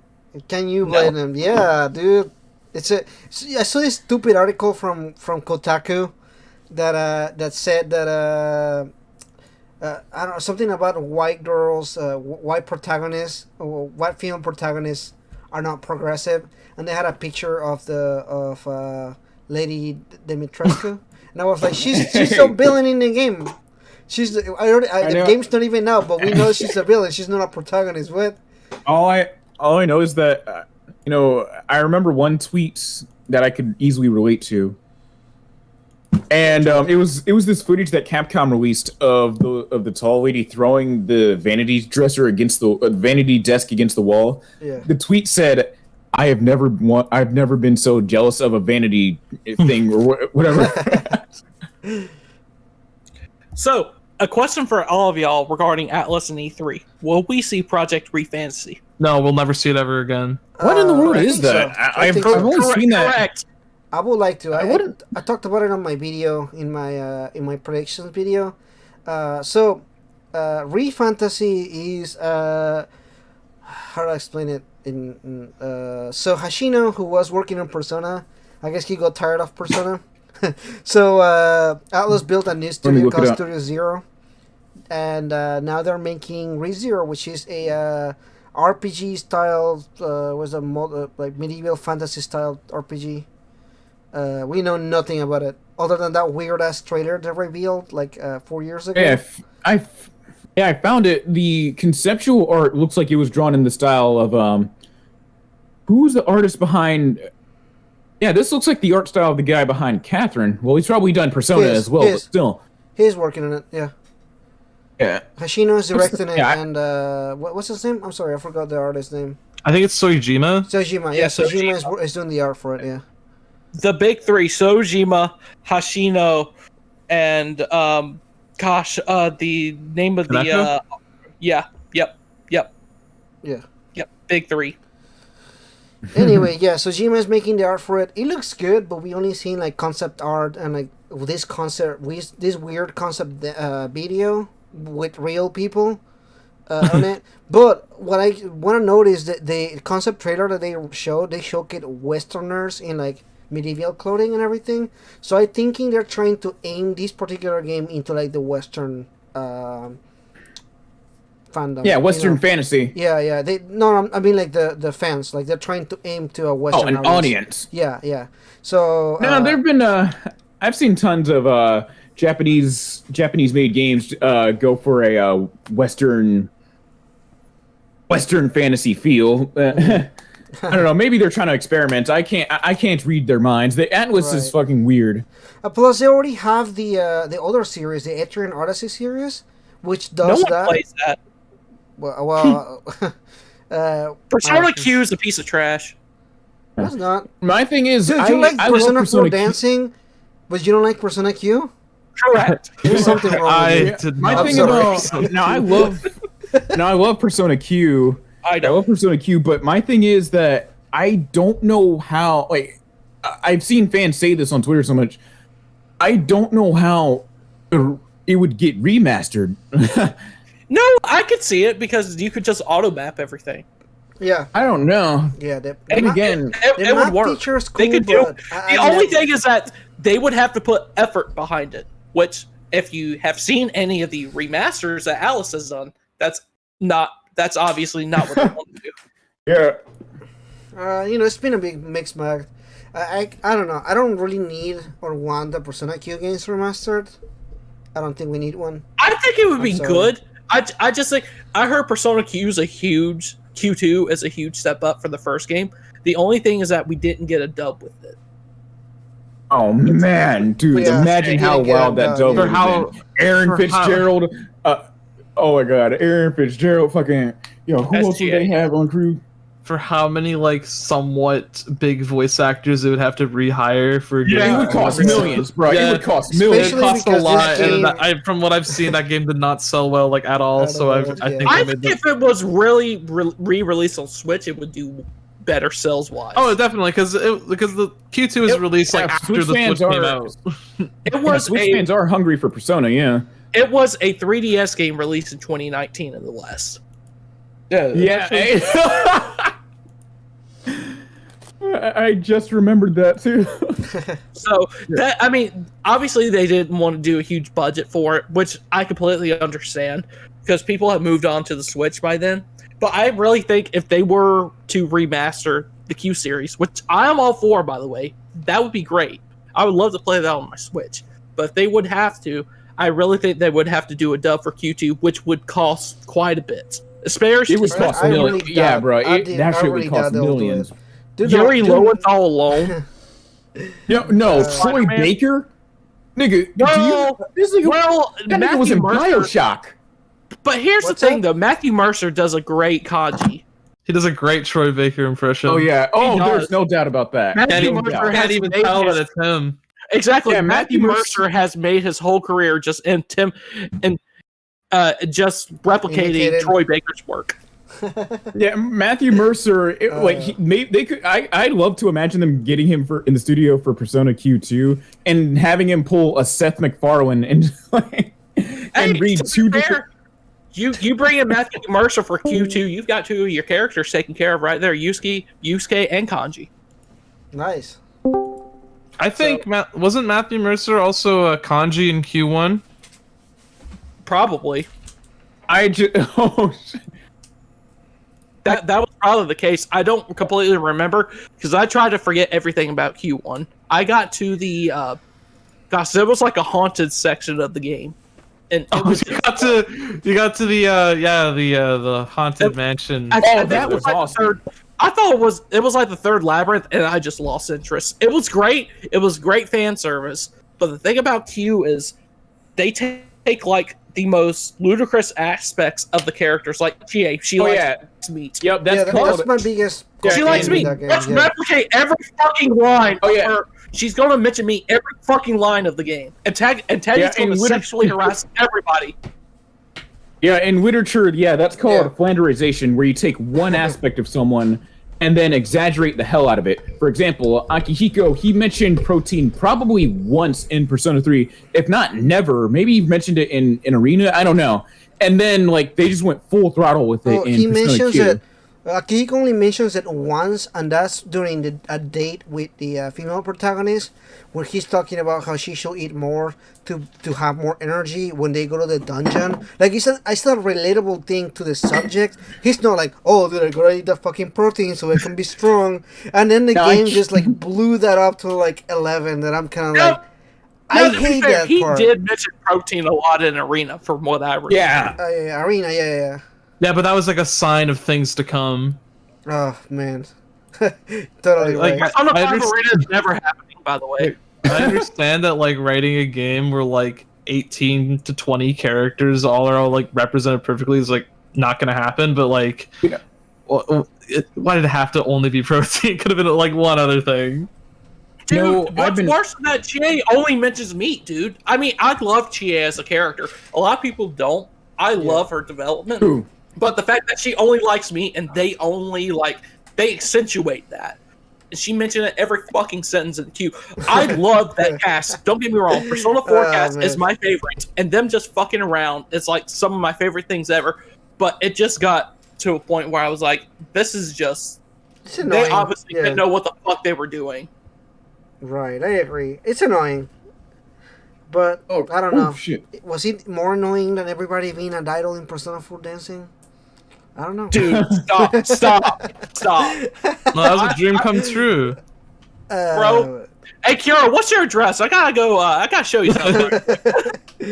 Oh, man. There will be no Persona 4 dancing slander in this podcast. Yo, everybody, Stadia just sent me an email telling me that do not wait. The new Resident Evil Village demo is now ready to play in Google Stadia now. Yes, Google Stadia. It just got a search bar. Congratulations. Google the Can we talk about Google the one of biggest fail ever?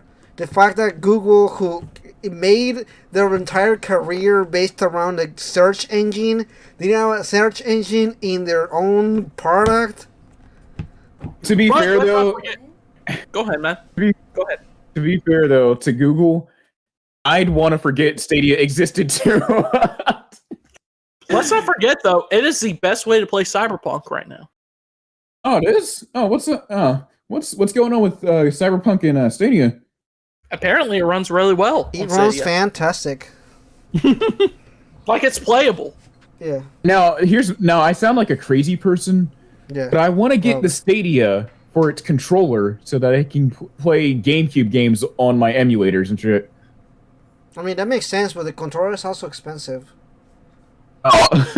And no one wants to spend anything on Google Stadia related. I was like, I only played it for free because I got an offer to try it out for like a review kind of thing, which I took, but I never actually reviewed it or talked about it. And let's not forget, speaking of, we're talking about Sega and everything during this podcast.